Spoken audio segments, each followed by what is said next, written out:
નમસ્કાર. શ્રી સયાજી વૈભવ સાર્વજનિક પુસ્તકાલય અને શ્રી નરેન્દ્ર હીરાલાલ પારેખ જ્ઞાનધામ આપનું સ્વાગત કરે છે. અમારા સાહિત્ય પર્વમાં આપનું હાર્દિક સ્વાગત છે. ખૂબ ચીવટથી પસંદ કર્યા છે અમે દરેક વક્તાઓને, અને એમાંય આજના રામ મોરી એ તો કોઈ પણ ઉંમરના શ્રોતાને ગમી જાય એવી વ્યક્તિ છે. એટલે અમને આનંદ છે, આપણે એનું સ્વાગત કરીએ છીએ. હું એમનો પરિચય આપવામાં બહુ શરૂઆત કરી દઉં, કારણ કે ખાસો સરસ મજાનો પરિચય છે. લાંબા પરિચય આપણે ઘણા બધા જોયા છે, પણ એમનો પરિચય ખૂબ ગમી જાય એવો છે.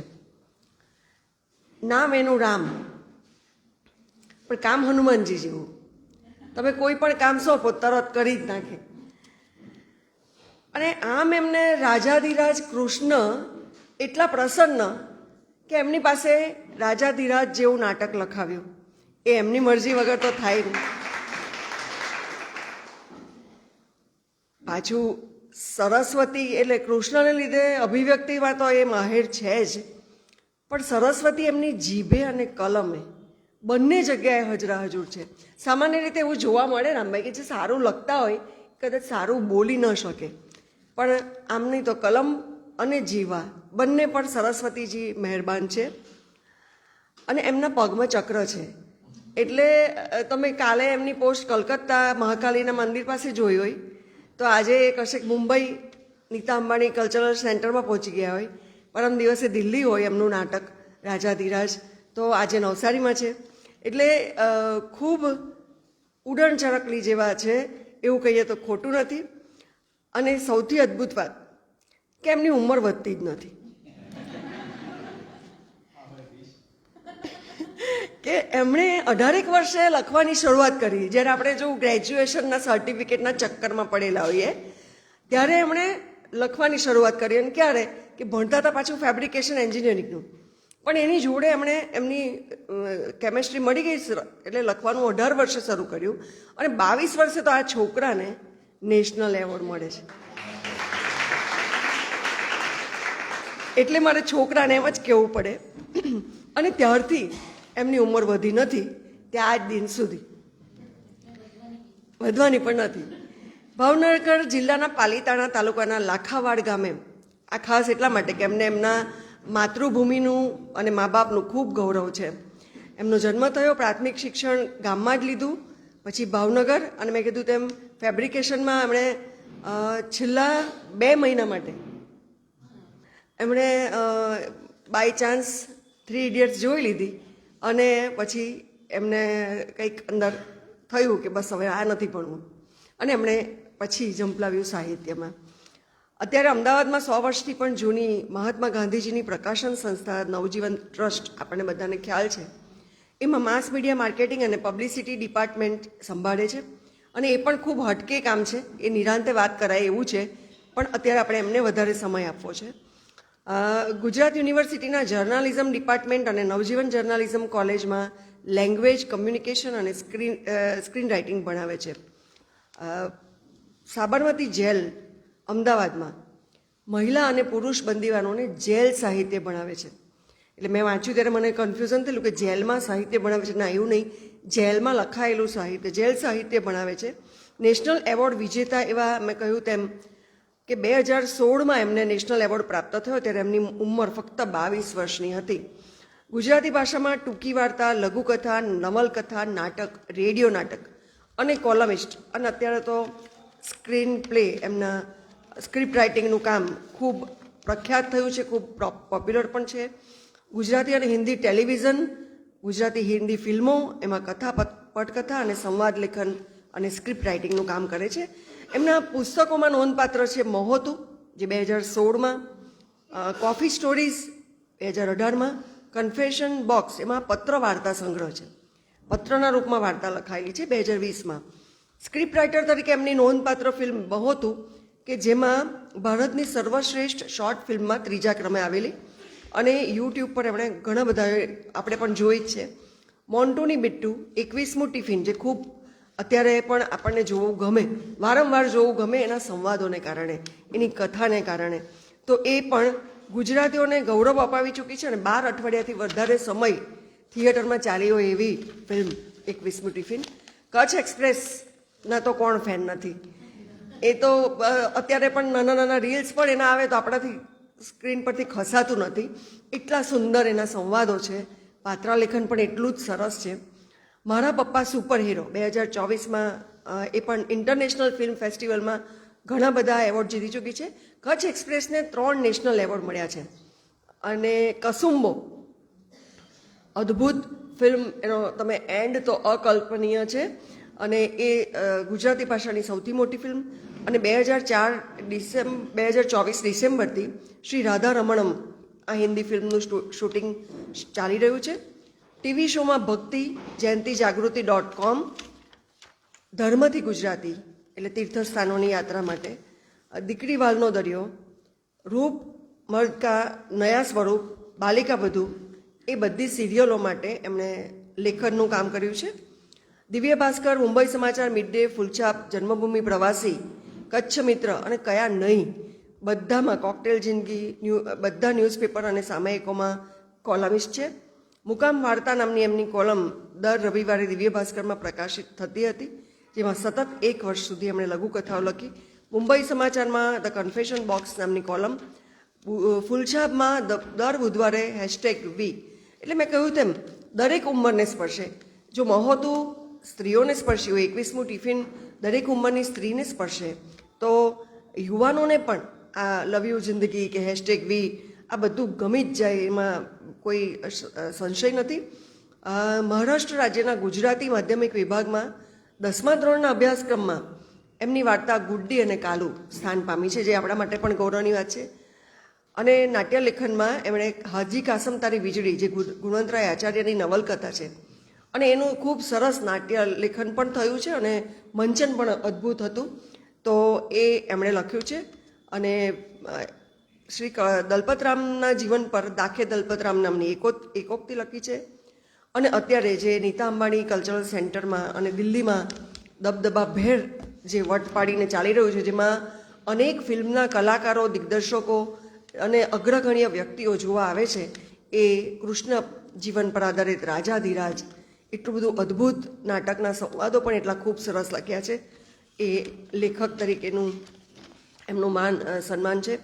રામ મોરીને જે સન્માનો મળ્યા છે, તો પ્રથમ ધૂમકેતુ પુરસ્કાર મહોતું વાર્તા માટે 2016માં, 2017નો યુવા ગૌરવ પુરસ્કાર દિલ્હી સાહિત્ય અકાદમી દ્વારા ખૂબ નાની ઉંમરે મળેલો, 2018માં યુવા પુરસ્કાર ભારતીય પરિષદ ભાષા કલકત્તા તરફથી, ગુજરાતી લિટરેચર ફેસ્ટિવલ 2018 દ્વારા ધ મોસ્ટ પ્રોમિસિંગ યંગ રાઇટરનો એવોર્ડ મળ્યો. 2018માં વિદ્યાગુરુ ફાઉન્ડેશન સાવરકુંડલા નાનાભાઈ જેબલિયા સ્મૃતિ સાહિત્ય પુરસ્કાર શ્રેષ્ઠ લેખન માટે. All India young writer festival 2017માં અગરતલા ત્રિપુરામાં એમણે ગુજરાતનું પ્રતિનિધિત્વ કર્યું.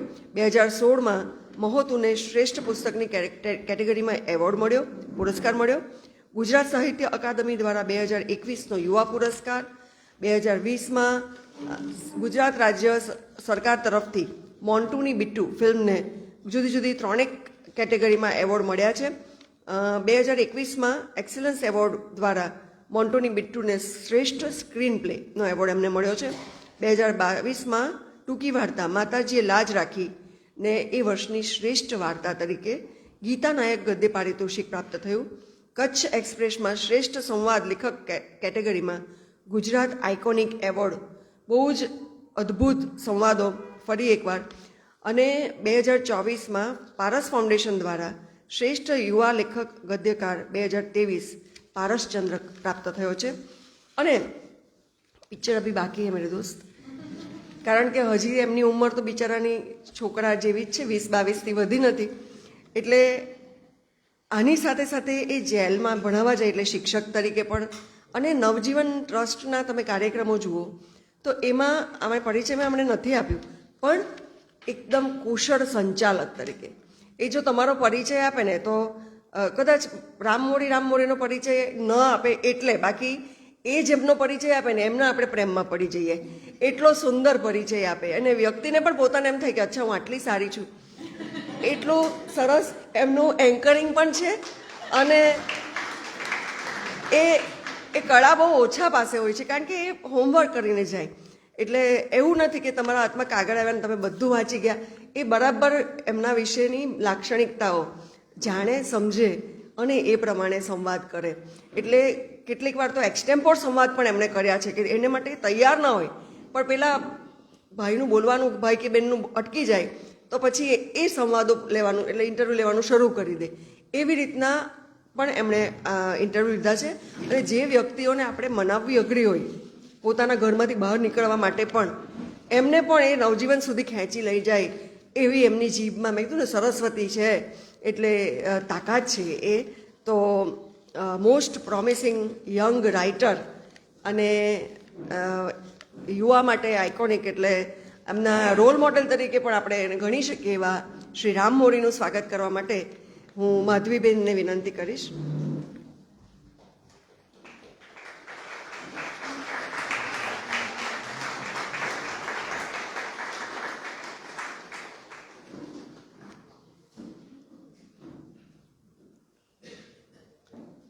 અને એમનો પહેરવેશ એ લોક સાહિત્યમાં લોક સંવાદ માટેનું કોસ્ચ્યુમ નથી.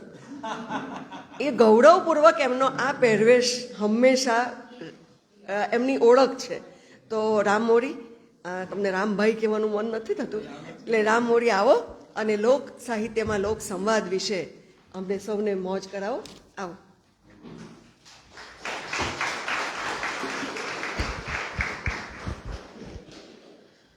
હાશ, મારો વારો આવ્યો. મને પસ્તાવો થતો તો મેં કીધું આ ક્યારેક કરેલા કર્મોના બદલા દેવા તો પડે. નમસ્કાર. આટલી મોટી ગૌરવવંતી જગ્યા, આટલી મોટી આ તપોભૂમિ, લાઇબ્રેરી એ મારા માટે તપોભૂમિથી કોઈ ઉતરતી જગ્યા નથી. જ્યારે વાચક વાંચે છે, હું એવું માનું છું કે સર્જક મૃત્યુ પામતા નથી ક્યારેય. એ પુસ્તક લખીને જાય છે અને પછી એ પુસ્તક ખૂણામાં પડ્યું છે. 100 વર્ષ જૂનું સરસ્વતીચંદ્ર કોઈના હાથમાં આવે છે અને કોઈક 16-17 વર્ષની આંગળીઓ એ સરસ્વતીચંદ્રની લખાયેલી પંક્તિઓ પર ફરે છે. એ ટેરવાઓ જ્યારે સ્પર્શ કરે છે ત્યારે મારી ભાષાના 100 વર્ષ જૂના સાહિત્યકારનું તર્પણ થાય છે. એટલે સાહિત્યકારોને એ સૌભાગ્ય મળે છે કે એનું પિંડદાન વારંવાર થાય છે. એટલે એ અને આ પિંડદાનની ભૂમિ છે. એટલે મારા માટે આ માતૃગયા અને પ્રયાગ જેટલી પૂજ્ય ભૂમિ છે. અને હું બિલકુલ પેલું એવું ખોટું નહીં બોલું કે મને તો ખબર જ નહોતી આ સંસ્થા એટલું સરસ કામ કરી રહી છે. મને માધવીબેન પહેલાં ખબર હોત તો પહેલાં આવ્યો હોત. એમ મને ખ્યાલ જ નહોતો તમે કોઈ આટલું સરસ કામ કરો છો. ના, પણ ગમ્યું, મને પહેલી વાર આવ્યો. ના, એવું જરાય નથી. 10-12 વર્ષથી મને લખતો થયો ત્યારથી મને આ લાઇબ્રેરીની પ્રવૃત્તિ વિશે બિલકુલ ખબર છે. અને કેટલાક બકેટ લિસ્ટમાં સપનાઓ, એમાંનું એક સપનું આ પણ હતું કે આ લાઇબ્રેરીમાં આવીશ અને નવસારીની આ જે સુગ્ન પ્રજાજનો, જે જાગૃત ભાવકો, એની સમક્ષ મારી વાત મૂકીશ. એટલે આજે ઈચ્છાની પૂર્તિ થઈ રહી છે. એટલે હું એક ડબલ ટીક કરી દઉં છું. વોટ્સઅપમાં મેસેજ મોકલ્યા પછી આપણે જોઈએ છે ડબલ ટીક થઈ કે નહીં. તો આજ મારી ડબલ ટીક થઈ ગઈ છે. મારો વિષય છે, આજે હું વાત તમારી સાથે કરું છું, સંવાદ છે. મારી વાત, મારો ઉમળકો તમારા સુધી પહોંચે છે. તમે ઉમળકાને ઝીલો છો. તમને જરૂરી લાગે છે તો તમારા મનમાં ઉતારો છો. નથી જરૂરી લાગતો તો આ કાનમાં સાંભળી આ કાનમાં કાઢી નાખો છો. સંવાદની આ જ ભૂમિકા છે અને લોક સાહિત્યએ આ જ કર્યું છે. આપણે જ્યારે કોઈ વાત સાંભળીએ કે વાતને માણીએ ત્યારે આપણે હંમેશા ભૂલ એ કરી છે કે આપણે 2025ના પરિપ્રેક્ષ્યમાં જોઈએ છે. જ્યારે કોઈ કૃતિને, જ્યારે કોઈ ગીતને, કોઈ વાતને મૂલવીએ એટલે એકવાર આપણે એ સમય તરફ જવું પડે. તો એ સમયની મર્યાદા, એ સમયના જે માપદંડ, એ સમયનો સમાજ, એને જ્યારે સમજીએ ત્યારે આપણને પેલા શબ્દનું મૂલ્ય વધારે સમજાય છે. એ કેમ એ સમજવા આજે આપણે ભેગા થયા છે. લોક સાહિત્ય લોક સંવાદનું કામ કર્યું છે. એ જે ગીતો આપણે સાંભળ્યા, જે કથાઓ આપણે સાંભળી, કથાનું કામ છે કે અભિવ્યક્તિ, ગીતોનું કામ છે અભિવ્યક્તિ. સમય એવો હતો કે બાપનું ઘર છોડ્યા પછી દીકરી બીજી વાર બાપના ઘરે આવી ન શકતી. એટલે દીકરી હાથમાં ચોખા, કેટલીક જ્ઞાતિમાં ઘઉં, કેટલીક જ્ઞાતિમાં જવ, કેટલીક જ્ઞાતિમાં તલ, કેટલીક જ્ઞાતિમાં મમરા, સૌનું જુદું જુદું. તો એ બાપનું ઘર છોડે દીકરી, માંડવો વધારે, પછી એ દીકરી પાછી ના આવે. પછી એનો હક એટલો જ રહે કે કાં તો ભાઈ પરણે છે, કાં તો કાકા દાદાના ઘરે કોઈક લગ્ન છે, પ્રસંગ છે, કાં કોઈ કાણનું મરણ છે, તો દીકરી સ્નાન, જેને હનાન કે સૌરાષ્ટ્રમાં, એ સ્નાન સૂતક માટે દીકરી આવે, બાકી દીકરી બાપના ઘરે ન આવે. એટલે પિયરના ઝાડવા વેરી થયા, આવો લોકગીતોમાં એક શબ્દ ખૂબ પ્રયોજાય, પણ એનો ભાવાર્થ આપણે એટલે હવે ન સમજાય, કારણ કે હવે તો સવાર પડે ને મમ્મીનો ફોન આવે, શું કરે છે, કેમ આટલી વહેલી જાગી, શું કરતા જેઠાણી, કે મમ્મીને પગ દુખે છે. કેમ દર વખતે તું આવી પછી પગ બહુ દુખવા મળ્યો છે એનો, તને જોવા આવ્યા ત્યારે તો દોડી દોડીને કામ કરતી હતી. કે ના મમ્મી એવું નથી. શું શાક બનાવે છે, કે મમ્મી આજે રીંગણા બનાવી રહીશું, આખા રીંગણાનું શાક મારે સાસુએ ખાવું છે. એમ પેલા તારા ઘરમાં બનતા નહોતા આખા રીંગણા, મને ખબર છે, મને તારા પડોશીએ કીધું તું, આ ઘર ગાંઠિયાના શાકમાં જ ચાલતું, તું આવે પછી ડિમાન્ડો વધી ગઈ છે, ના પાડતા શીખ. તો એ આ નહોતા, વોટ્સઅપ નહોતા, ફોન નહોતા, તો ત્યારે કમ્યુનિકેશન કેવી રીતે થાય? તો કંકુના થાપા આપણે ભીત ઉપર દીકરી કરીને જાય. હવે એ સુખ આપણી પાસેથી ગયું, પાર્ટી પ્લોટમાં આપણે લગ્ન કરીએ છીએ, આપણા ઘરની ભીત ઉપર આપણી દીકરીના કંકુ થાપા હોય. ફોટોગ્રાફનો જમાનો નહોતો, કેમેરા નહોતા આપણી પાસે, એટલે મા ને બાપ કામ કરતા કરતા એ થાપા જોઈને દીકરીને યાદ કરતા કે આ મારી દીકરીનો ફોટો છે. અને સમય સાથે ખમ્મા એ થાપા જો ઝાંખા થાય તો મા પેલું આવળ બાવળનું દાંતણ પીસી કંકુ ઘોળીને પાછા ફરી થાપા ઘાટા કરે, કે મા ઈચ્છે કે મારા પાણિયારેથી મારી દીકરીના થાપા ઘાટા રહેવા જોઈએ, કેમ કે થાપા જોઈને મા બાપ રાજી રહે કે દીકરી રાજી છે. આ મનને મનાવવાની રીત પણ આપણી સૌની પોતપોતાની છે, સુખને શોધવાની રીત પણ સૌની પોતપોતાની હોય છે. અને પછી દીકરી સાસરે આવી છે, અને સાસરું છે એનું કચ્છનું વાગડ ગામ, અને ત્યાં દીકરી સાસરે છે, કોઈ કનેક્શન નથી, કોઈ કાગળ નથી, કોઈ પત્ર નથી. અને હવે થયું છે એવું કે ઘરનો નાનો દિયર બાકી છે.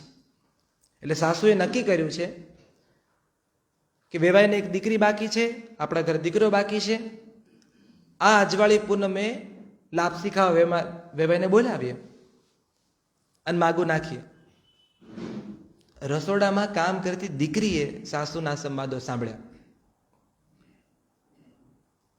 અને એને થયું કે હું દાજી એવી સૈયર ન દાજવી જોઈએ, પણ વાત કેમ કરવી, મારે મારો પક્ષ કેવી રીતે મૂકવો? અગેન હું કહું છું, સમય તમે એ જોજો, કારણ કે ઘૂંઘટમાં પણ બાપ સાથે વાત ન થઈ શકે, આ એ કાળ છે, પણ વાત કરવી છે. અજવાળી પૂનમ આવી, વેવાઈને નોતરું આપ્યું છે, વેવાઈ આવ્યા, ઘોડી પર બેસીને દાદો આવ્યો છે દીકરીનો, અને ઘોડી બાંધી છે, અને ચા પીવાય છે, અને લાપસી ખાવા બેઠા છે, અને દીકરી લાપસી પીરસવા આવી છે. ઘૂંઘટ છે, દાદો જમી રહ્યો છે, અને લાપસી પીરસી પછી પાછળથી ઘી, પ્રથા એવી હતી ઘી સાથે નહીં પીરસવાનું, પેલા લાપસી આપવાની, લાપસીમાં ખાડો થાય, મહેમાન ના ન પડે ત્યાં સુધી ઘી રેડવાનું. તો ઘણા મહેમાનના ઘીના વદાડ મોટા હોય તો એ જાણી છે ને વાત કરતા કરતા આમ જોવા મળે, થાળી બાજુ જોવે જ નહીં. ઘરધણિયાણીનો હાથ અટકવો ના જોઈએ, એ જો અટક્યો તો મહેમાન એવું માને કે અમારું અપમાન થયું. એટલે ઘીની ટબુડી લઈ દીકરી આવી ઘૂંઘટમાં, અને બધાને ઘી આપી રહી છે. દાદાને ઘી આપવા આવી છે, પણ આ બાજુ પરણ્યો બેઠો છે, આ બાજુ જેઠ બેઠો છે, સામે સાસુ બેઠી છે દૂધનું બોગડું લઈને, કારણ કે સમય એવો હતો કે પળીએ દૂધ ઘરની બા આપે.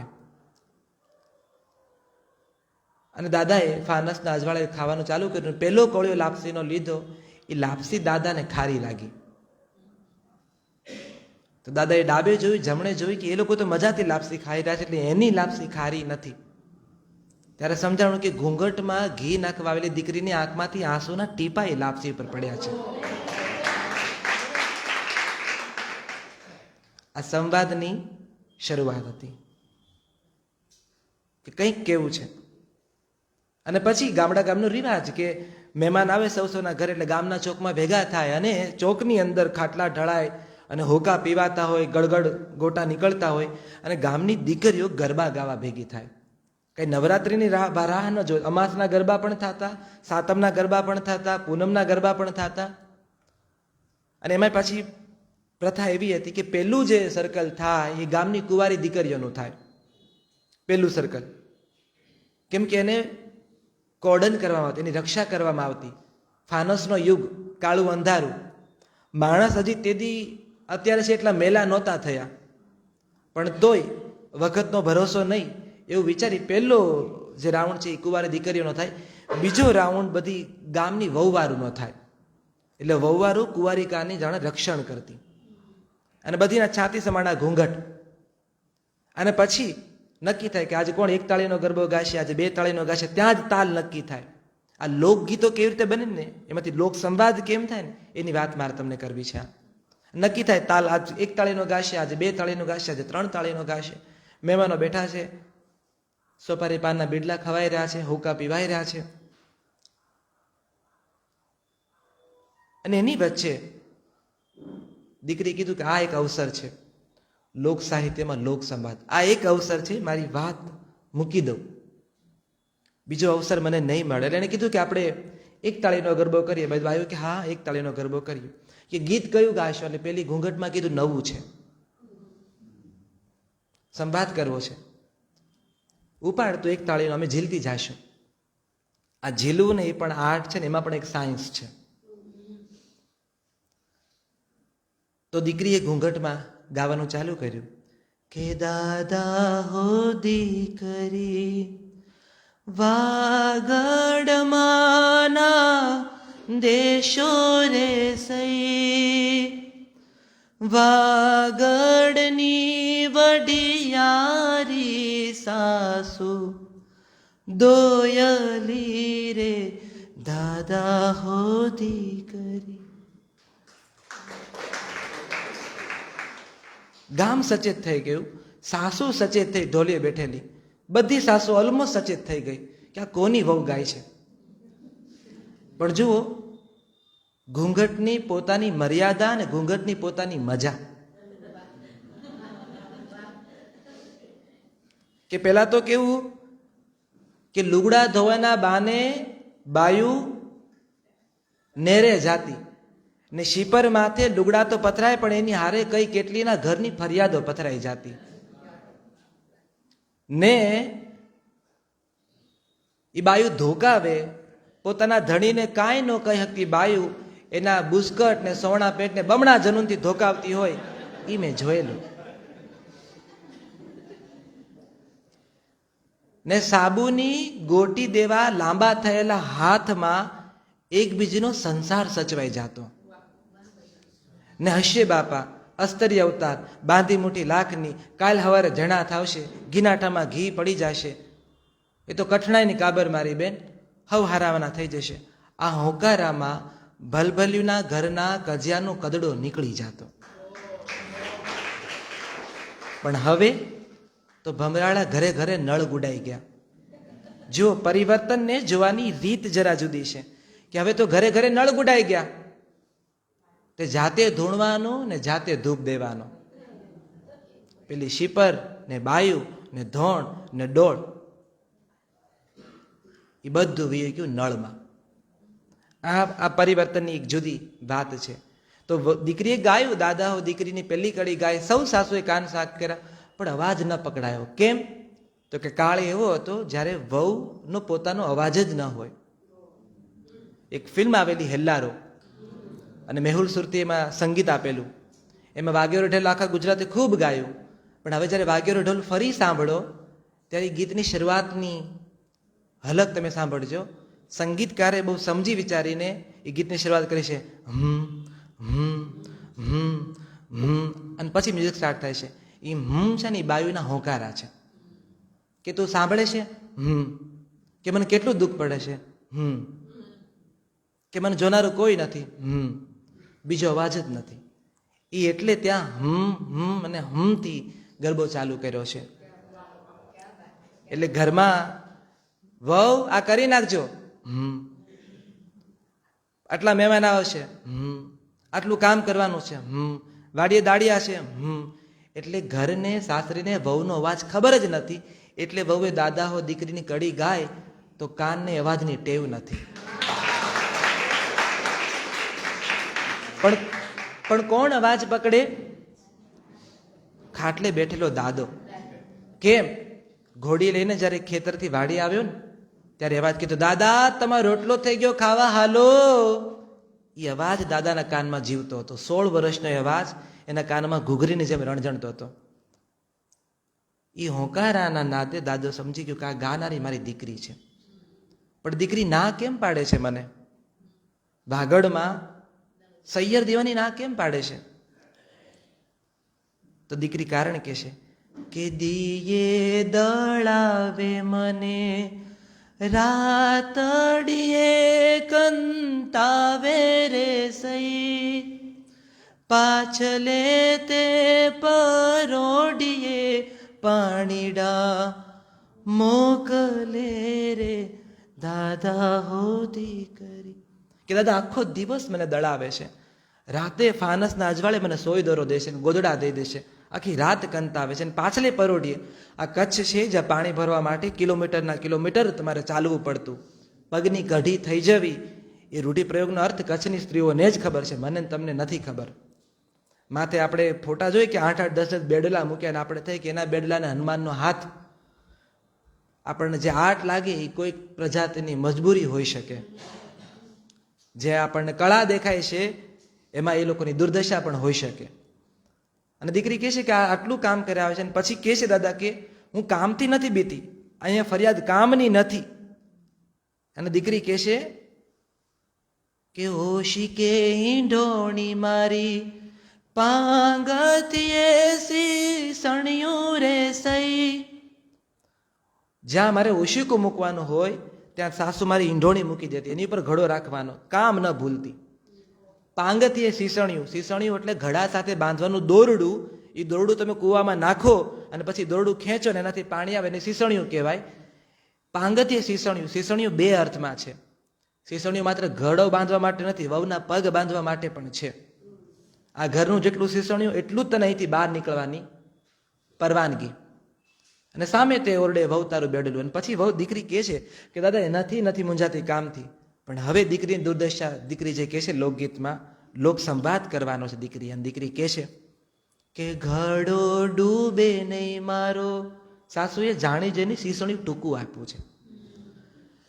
ઘડો ડૂબે નહીં મારો, સીસણિયું ના પોગે રે સઈ, ઉગ્યો ને યા થમિયો કુવા, કાંઠડે રે દાદા હોતી કરી. કે દાદા જાણી જો ને, અને જો પાણી ભરીને ન જાવ ઘરે તો ગાળ મારા પિયરને પડશે. દીકરી કે દાદા મને ગમે એટલી ગાળો આપે, મને ગમે એટલી મારે, હું વેંઢારી લઉં, પણ જ્યારે મારી સાસુ, તારી માં ને તારો બાપ ને તારો દાદો ને તારી માં આ જ્યારે કહે છે ને દાદા, તો એ મને એવું લાગે છે કે ઊનું ઊનું સીસું મારા કાનમાં રેડાય છે. તો કે મને મારો પણ મારા માવતરને ગાળ ન દેશો. અને એ અવસર શોધવા કે મારી સાસુ મને સીસણ ઉગ્યો ને હાથમાં, સૂરજ ઉગી ગયો અને હાથમી ગયો, પણ પાણી ભર્યા વગર પાણીયારે પાછું જવાશે નહીં ઘરે પાછું. એટલે આ દીકરી ગાય રહી. એટલે બીજી દીકરી ઘૂંઘટમાં કીધું કે તું નસીબદાર છે કે તારા દાદો સાંભળવા તો આવ્યો. હું તો ભાઈ વગરની બેન, મારે નથી કોઈ બીજી નાની બેન, મારે નથી કોઈ કાકો, નથી કોઈ મોટો બાપો, નથી કોઈ મામો, મારે અવસરય નથી કે અવસરના નામે મને પિયર જોવા મળે. તો મારે મારી પીડા ક્યાં કહેવી? હું મારી પીડા તારા ગીતમાં જોડી દઉં છું. એટલે પછીની કડી એ બીજી ગાય છે, પછીની કડી કોઈ ત્રીજી ગાય છે, પછીની કડી કોઈ ચોથી ગાય છે. ગીત એકલીનું હતું, પીડા બધાની થઈ ગઈ. આ કામ લોક સંવાદનું છે. કે છે કે શું થાય છે?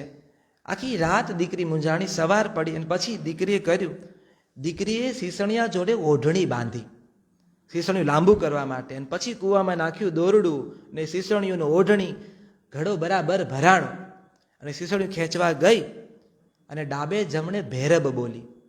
અને ભેરબ પક્ષી બોલે તો ગામમાં એવું માનાતું કે પિયરમાં અપશુકન થાય. એ ભેરબ બોલી અને અમંગલ કલ્પનાથી દીકરીના હાથમાંથી શીસણીઓ છૂટી ગયું. એ ઘડો, શીસણીઓ ને ઓઢણી કૂવામાં. એ પોલકું ને ઘાઘરીના ભરોસે દીકરી ઊભી છે કૂવાના કાંઠે. અને નાગું અજવાળું ઉગી રહ્યું છે, દીકરી નહીં. દીકરી મૂંઝાણી કે કોઈક ગામનો ભરવાડ બકરા લઈને નીકળશે, કોઈક ગોવાલણ દૂધ લઈને નીકળશે અને કહેશે કે ફલાણા ડેલાની, ફલાણા ખડકીની વહુ વગર ઓઢણી કૂવે ઊભી હતી, એટલે મરવા જેવું થશે. એટલે બોરડીના ઝાડો જ્યાં છે એ ઝાડેની આડે બેસી ગઈ. અને લોકગીત કહે છે કે દાદા કાંટા શું વાગે? જેને જીવતર ડંખ્યું હોય એને કાંટાના ડંખનું શું?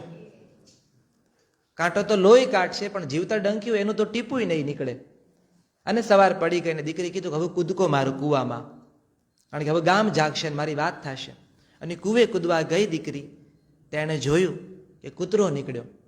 આના તો એ કૂતરો છે જ્યારે પિયરના ધર્મરાજાના વ્રતમાં મેં આને રોટલી નહીં દીધી, મેં આને સાનકી આપી હતી. મારી બાએ કીધું કે જા આ ગાયને આપ્યા, આ કૂતરાને આપ્યા, એ કૂતરો છે. અને પિયરના કૂતરા તને મોતિયા તને વીરો કરું રે લોલ, દાદાને જઈ કેજે કે દીકરી કૂવે પડે રે લોલ.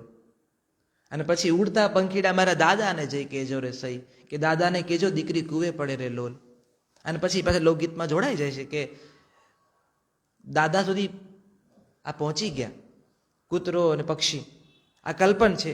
કોઈક દીકરી કૂવામાં પડી ગઈ, કોઈક દીકરી મરી ગઈ, એનું ગિલ્ટ લોકગીત એવી રીતે દૂર કર્યું કે નવી કડીઓ જોડી. અને દાદા કહે છે કે કાકાના, અરે મોતીડા મારી દીકરીને કહેજો કૂવે ન પડે, કાકાના કુંજળિયા ને મામાના મુંજળિયા. આ કુંજળિયા ને મુંજળિયા છે ને એ બળદ છે, કોઈ છોકરા કોઈ ભાઈઓ નથી. કારણ કે દીકરીએ દર અષાઢી બીજે વાવણી પહેલા બળદના શિંગડા તેલવાળા કર્યા છે, બળદને ગોળ ખવડાવ્યો છે.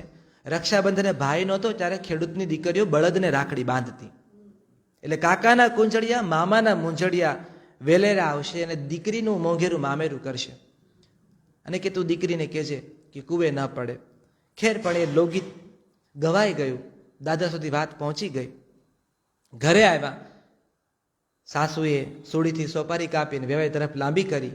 વેવાઈને કીધું કે વેવાઈ તમારે દીકરી બાકી, મારે નાનો દીકરો બાકી, મારું ખોરડું તો તમે જોયું જ છે કે તો માગું નાખવું છે મારા દીકરાનું. દાદાએ સોપારી મોઢામાં મૂકી, માથું હલાવ્યું, પાઘડી કાઢી, પાઘડી ઉતારી વેવાણની સામે મૂકીને કીધું કે વેવાણ તમારા જેવું ઘર મને ક્યાંથી મળે? આવો રોટલો, આવો ઓટલો, જ્યાં જાકારો નહીં નર્યો આવકારો હોય, આવું સુખ તો આ ભવે ક્યાંથી મળે? પણ રે વેવાણ મારા પૂન ખૂટ્યા, તમે એક દી મોડા પડ્યા. મેં મારી નાનકીનું સગપણ તો જાગધારના પાંચા પટેલને ફળીમાં કરી નાખ્યું.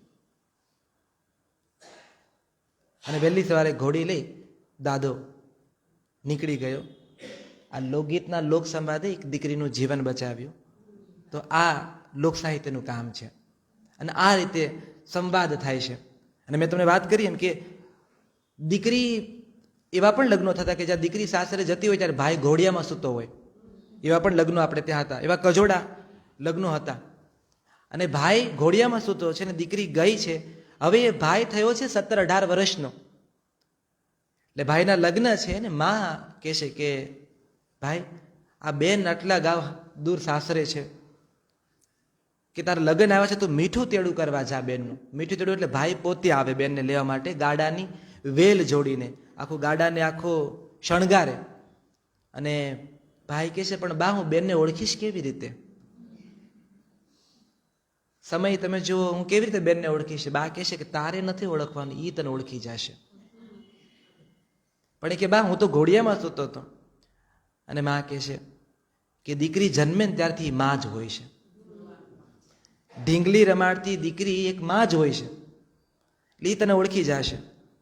દીકરાને શંકા થાય છે કે બાનો આટલો જે કોન્ફિડન્સ છે, જે કઈ વાંધો નહીં. ગયો પણ કે બા બેનના સસરાનું નામ તો કયો, મારે ગામમાં જઈને કહેવાનું. તો માએ શીખવાડ્યું, ભૂચર બેરાભાઈ પંચોડિયા, ભૂચર બેરાભાઈ પંચોડિયા, ભૂચર બેરાભાઈ પંચોડિયા, ભૂચર બેરાભાઈ ભૂચાભાઈ પંચાભાઈ, ભૂચાભાઈ ભૂચાભાઈ બેરાભાઈ ભૂચાભાઈ પંચાભાઈ.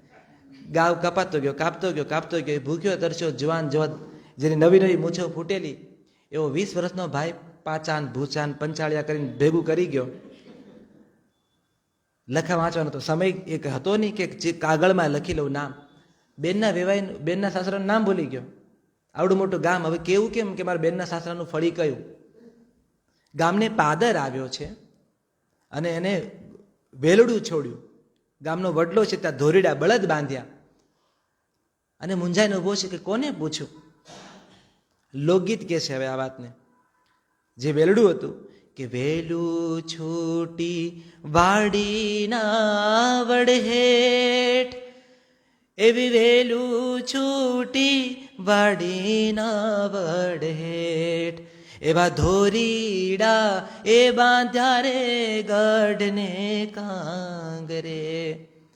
કોણ જોવે છે આ છોકરાને કે 4-5 સૈયર પાણીડા નિહાર, 4-5 સૈયર પાણીડા નિહાર, એવી વચલી એ સૈયરે વીરાને ઓળખ્યો. એવી વચલી કેવી રીતે ઓળખ્યો? પણ થયું કે રિસ્ક તો ના લેવાય કે એમાં હું બોલું પરપુરુષને, મારો ભાઈ નો નીકળ્યો, 5 બાયું જોશે તો મને હલકી કહેશે. જો આંખની શરમ કેવી જીવતી એ ગાળામાં. પ્રાઇવસી શબ્દ ત્યારે નહોતો. It's my life, my rules, my privacy. You can't decide what should I do or what should I. એ બધું નહોતું. ઇટ્સ આર લાઈફ, અમે જોઈ લઈશું, વી આર કેપેબલ ઇનફ. આ બધું નહોતું. આંખની શરમ હતી. અને પેલી દીકરી કહે છે કે અજાણો પુરુષ નીકળ્યો તો પણ ઓળખ્યો કેવી રીતે? તો લોકગીત કહે છે કે ઓળખ્યો એ મારી માડીને અણહાર, એવો ઓળખ્યો રે માડીને અણહાર. પણ તોય ઊભી રહી ગઈ કે જગતમાં એક સરખા દેખાતા 7 જણા હોય. અમારા માધવીબેન મને મારા નીતા જોશી જેવા લાગે વડોદરાથી, તો એક સરખા 7 લોકો હોય. પણ ગામનો કોઈક આદમી નીકળ્યો અને કીધું કે સીતારામ મહેમાન. આ સમય એવો હતો કે ગામમાં શેરીમાં અજાણ્યો મહેમાન નીકળે ને તો ભીતની બારીઓ ખુલી જતી. એટલે મહેમાન નીકળ્યું કે સીતારામ મહેમાન, અને ભાઈએ જવાબ આપ્યો એ સીતારામ. એવા બાપની એ બોલાશે વીરો મારો ઓળખ્યો, એવા બાપની એ બોલાશે. આ બોલાશ તો આ હોંકાર તો મારા બાપનો છે. અને પછી દીકરી ભાઈને કહે છે, અને પછી ભાઈ બેન મળે છે, વાત કરે છે. અને પેલું ભાઈ કહે છે કરો બેની સુખ દુઃખની વાત રે. અને બેન કહે છે કે સુખના તો દાડા વીરા વહી ગયા અને લીલા દુઃખના ઉગ્યા છે લીલા ડાભ. અને પછી 12 વર્ષે મેં તો તેલડા રે નાખ્યા અને 13 વર્ષે મેં તો કંસાર જોયા, કારણ કે ભાઈ આવ્યો છે. અને દીકરી એટલી હરખમાં આવી છે, માથે પાણીનું બેડું છે, પાછળ ભાઈ હાલ્યો આવે છે. સીધી સાસુને કહે છે કે બાઈજી ફઈ મારો ભાઈ આવ્યો છે. સાસુ કહે છે કે પણ ધીમા ધીમા ભાઈ બધાના આવે છે, એમાં નવું શું છે? આ તમારા હરખમાં આ પાલવ જો કડ મૂકી ગયો છે. જાળવીને હવે પાલવ પાછો કડમાં ભરાયો. ગાગર મૂકીને કીધું કે ભાઈજી મારો ભાઈ આવ્યો છે. સાંભળ્યું મેં. અને દીકરી પામી ગઈ કે મન જવા નહીં દે. કે બાઈજી મારા ભાઈના લગ્ન છે. કે લગ્ન હવ ના હોય, એમાં નવું શું છે? ભાઈ તો હવ ના પડતા હોય. આ કન્વર્સેશન બહાર ખાટલે બેઠેલો ભાઈ સાંભળે છે રસોડામાંથી. ને દીકરીને વાત કરવી છે સાસુ જોડે, અને ભાઈ સાંભળે ને એટલી રોટલા ટીપી રહી છે કે રોટલાના 2 ટપ્પામાં અમારો અવાજ ભાઈ સુધી ના પહોંચે. પણ આ ભાઈ છે એ 2 ટપ્પાની વચ્ચે બેનના નિસાસા સાંભળે છે કે જો બહુ આપણે પિયરમાં પરણે છે, તારો કાકાદાનો દિયર ભલે સગો દિયર ના હોય, પણ ભાભી તું એક પોખવાતર હાજર રહેવું પડે, આપણા ઘરની જવાબદારી. વાત પતી ગઈ. જમ્યા ભાઈ બેન, અને ભાઈ પૂછે છે કા બેન તું આવે છે ને મીઠું તેડું લઈને આવ્યો છે? તો કે ભાઈ હું તો આવી જ જાઉં, તને તો ખબર, મારી સાસુએ તો મને કીધું કે તું પા લઈ જા સાડી, મારી નણંદનું એક ઘરચોળું પડ્યું છે, મારી સાસુ કીધું આ લઈ જા. પણ ભાઈ પછી યાદ આવ્યું મને કે આ તારીખમાં તો મારા કુટુંબમાં લગ્ન છે, મારે વર પોખવાનો છે, એટલે મારથી નહીં અવાય. અને પછી લોકગીતમાં નથી આવતું, પણ લોકગીતના અંતમાં બહુ કરુણ વાત છે કે ભાઈ કહેશે કે હું ઘેર જઈશ ને માતા મને પ્રેમથી પૂછશે, અને દીકરી કહેશે કે તું માને કહી દેજે કે હું સુખી છું. ને ભાઈ કહે છે કે માં જીભ નહીં સાંભળે, માં આંખને વાંચશે. તું એવું કેમ માને છે કે હું કહીશ કે બા બેન બહુ સુખી હતી, મારી કોરી આંખીમાં બા તારો સંસાર વાંચી લેશે. અને પછી બેનનો દખીપો નથી ભાઈથી જોવાતો, એ મીંઢોળ બંધો ભાઈ પાણીનો ધનો ઘરો જાય છે. અને થયું કે હું આ ભાઈ ઉઠી મારી બેન માટે કંઈ ના કરી શકું. લોકગીત કહે છે કે ભાઈ ગુનામાં કૂદકો માર્યો, છલાંગ મારી, અને જાળીએથી બેન જોઈ ગઈ, એના હાથમાં લોટનો દડલો, અને એ પણ દોડી અને એ પાણીમાં પડી ભાઈની પાછળ. અને લોકગીત અંતમાં કહે છે કે હવે જાશરે જાશુ બેનું એવા રે દેશ, ત્યાં નહીં હોય કોઈ જશ અબજશ, અને એવા રે થાને કે આપણે વીર પછલી ઉજવશું. અને ત્યાં એ લોકગીત પૂરું થાય છે. મારો કહેવાનો ભાવાર્થ કે કેટલાક લોકગીતો આપણી સામે એવા નગ્ન દ્રશ્યો સમાજના ઊભા કરે, લોક સંવાદ મૂકી દે ખાલી, પછી ચૂપચાપ જતા રહે. 56 દુષ્કાળ પડ્યો હતો આપણા પંથકનો, અને એવો દુષ્કાળ કે જેની કલ્પના આ પેઢીમાં જન્મેલા બાળકોને તો ન જ હોઈ શકે. જનેતા રોટલો ન હોવાથી ખોળામાં બાળક લઈને બાળકના આંતરડા ચાવતી હોય, સગો દીકરો, એવો દુષ્કાળ હતો. ધારદાર પથ્થરથી પોતાની ભેંસોના ઉદર ખોતરીને ઘરમાં આવો કાળ હતો. પન્નાલાલ પટેલ તો લખે છે કે હે કાળના પાડનાર ભગવાન, તારું નખો જ જાજો. એવો એ કાળ. અને પાણી નહીં, ગામના મુખીની માથે જવાબદારી કે પાણી તો લાવો ભાઈ. પણ લોકગીત કહે છે કે કોની માથે જવાબદારી? જુઓ, સમય બદલાયો છે કે કદાચ નથી બદલાયો, પણ લોકગીતો જેની વાત કોઈ ન કરે એની વાત લોકગીતો કરે. અને લોકગીતો એવા છે, લોક સાહિત્ય એવું છે જે શાસકથી ડરતું નથી. કાગળમાં લખાયેલું કટાઈ જશે, પણ કાળની છાતી ઉપર લખેલું હંમેશા લીલુંછમ રહેશે. અને આ બધા ગીતો આપણે સાંભળીએ, આજે પણ આપણી આંખ ભીની થઈ જાય કે હાયકારો નીકળી જાય તો કેમ એવું થાય છે? તો મને એવું સમજાણું છે કે કબીરવડમાં જઈએ છીએ આપણે તો આપણને થડ મળતું નથી કે એમાં સાચું થડ કયું છે. એના થડમાં એટલા આસ્થાના પાણી પીવાયા છે. આ લોકગીતો છે ને, એને ગાનારીઓએ આંખોના આંસુથી સિંચ્યા છે. એને એટલા આંસુડા સિંચાવ્યા છે કે એની ધાર બુઠ્ઠી નથી થઈ, અને ધાર આપણને સતત વાગ્યા કરે છે. તો દુષ્કાળ પડ્યો છે અને કીધું છે કે પાણી નથી. અને આ વાત કે મોટો દીકરો વાલો કે સૌથી નાનો દીકરો વાલો, અને વચ્ચેનો દીકરો ઘરના વચમાર્ગે ઊભો છે, અને વચ્ચેના દીકરાની વાત કોઈ ન કરે, લોકગીત કરે. અને લોકગીત કહે છે કે 12 વરસે નાવણ ગળાવ્યા, કુવામાં પાણીનો આવ્યા જીરે. 12 વર્ષ સુધી કુવા નાવણ ગળાવ્યા. તેડાવો જાણતલ તેડાવો જોશીડો, જોશીડા જોશ જોવરાવો જીરે. કે જાણતલ જોશીડો એમ કરી બોલ્યો, દીકરોને વહુ પધરાવો જીરે. જોશીએ કીધું આ ગોઝારી વાવમાં દીકરોને વહુ જો બલિદાન આપશે તો પાણી આવશે. અને હવે સમાજની ઘરની વ્યવસ્થાની અસલી રમત શરૂ થાય છે. મોટો દીકરો બાપ કહેશે મને વાલો, નાનો દીકરો માં કહેશે મને વાલો. એટલે ભોગ વચેટનો દીકરો છે એ કહેશે કે હું ભોગ આપીશ. જો આ ગામમાં જો આ મનેકને પાણી મળતું હોય તો, જો જે વચેટની વાત પ્રોપર્ટી ડીલર્સ નથી કરતા, પંચમાં બેઠેલા 5 માણસ નથી કરતા, એની વાત લોકગીત કરે છે. અને એને કહેશે કે હું કરીશ. પણ હવે એથી સૌથી મજા એ છે કે આપણે કયા સમયમાં જીવી રહ્યા છે. આપણે ફોરવર્ડ ટાઈમમાં જીવી રહ્યા છીએ કે બેકવર્ડ ટાઈમમાં જીવી રહ્યા છીએ, એનું લિટમસ પેપર પણ આપણને લોકગીત આપે છે. કારણ કે દીકરોને વહુ પધરાવો જીરે, એટલે દીકરો કહે છે હું તૈયાર છું, પણ ઉભા રહો, પારકી જણીને પૂછી આવો. વહુ છે મારી પણ અધિકાર નથી મારા ઉપર એના ભોગનો. આ લોકગીત કહે છે 1956નું. આજે 2025માં એમ કહું કે એને શું પૂછવાનું હોય, મારી હા હોય તો એની હા જ હોય ને. ત્યારે એની સામે લોકગીત એવું કહેશે કે પારકી જણીને પૂછી આવો જીરે. અને પારકી જણી જે ધાવણા બાળકને દૂધ પીવરાવી રહી છે એના સુધી વાત આવે છે. અને એ દીકરાને અધૂરા ધાવણે દીકરાને છોડાવે છે. અને જેઠાણી કહેશે કે એને ધવરાવી તો લે, તો પેલી કહેશે કે એને ટેવ પડશે. હવે એને અડધા ભૂખ્યા રહેવાની ટેવ પાડવી પડશે, કારણ કે એની જનતા જાય છે. પછી હોઠ ઉપર દૂધનું છેલ્લું ટીપું ચોંટ્યું છે, એને પાલવથી લૂછ્યું. તો દેરાણે કીધું ઈ તો રહેવા દે, તો કે લોભ રહેશે.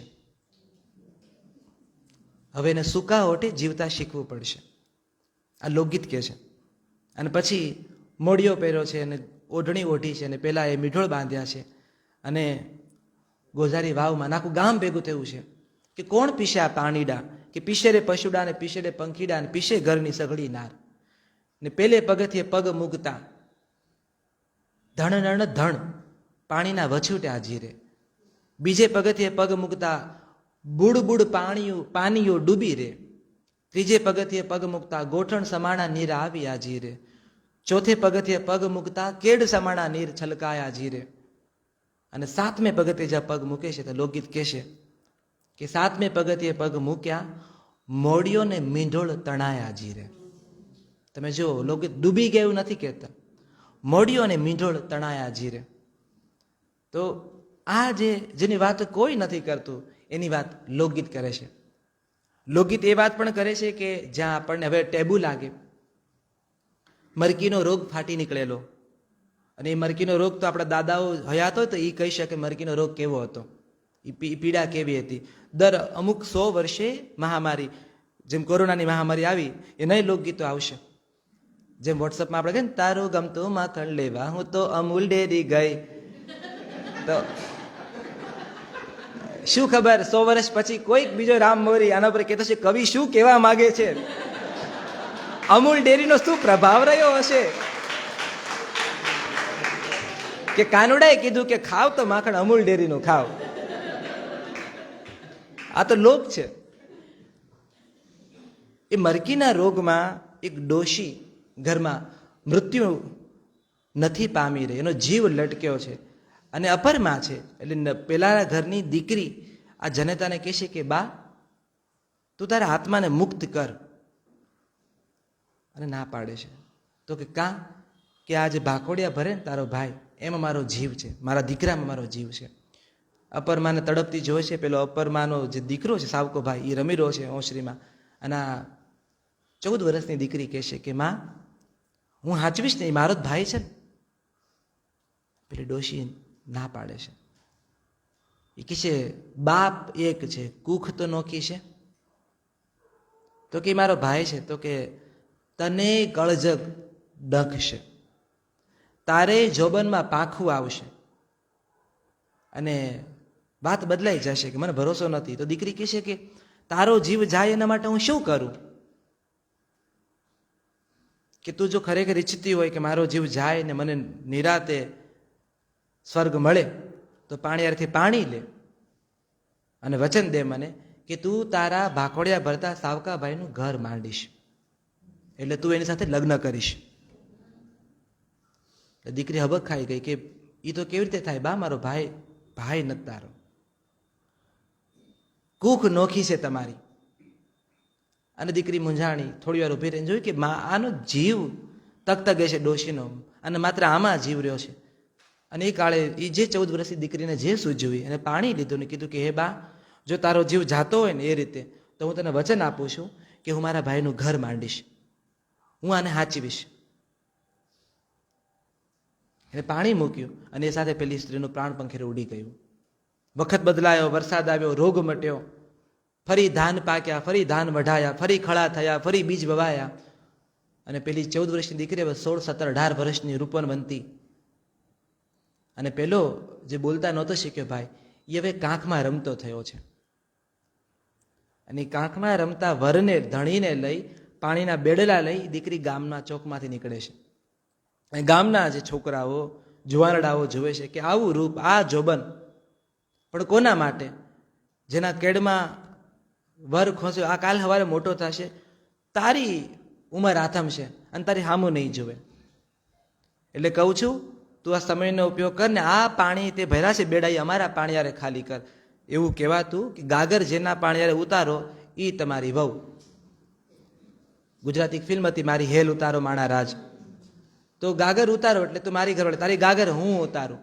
હવે પ્રલોભનો આપે છે.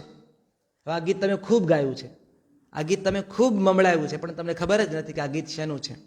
એટલે પેલા કહે છે કે એ છોકરી, એ રૂપનવંતી, તું મારા ઘરના પાણીડા ભર, તને જોઈએ શું? હાલાર પંથકના મોટા મોટા હાથી લાવી દઉં તને.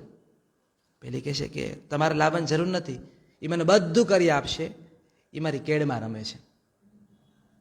એ જે ભરોસો છે, એક औरत ने पाल पोस कर अपने पति को बड़ा किया, યા અને કે હું એને સાચવીશ.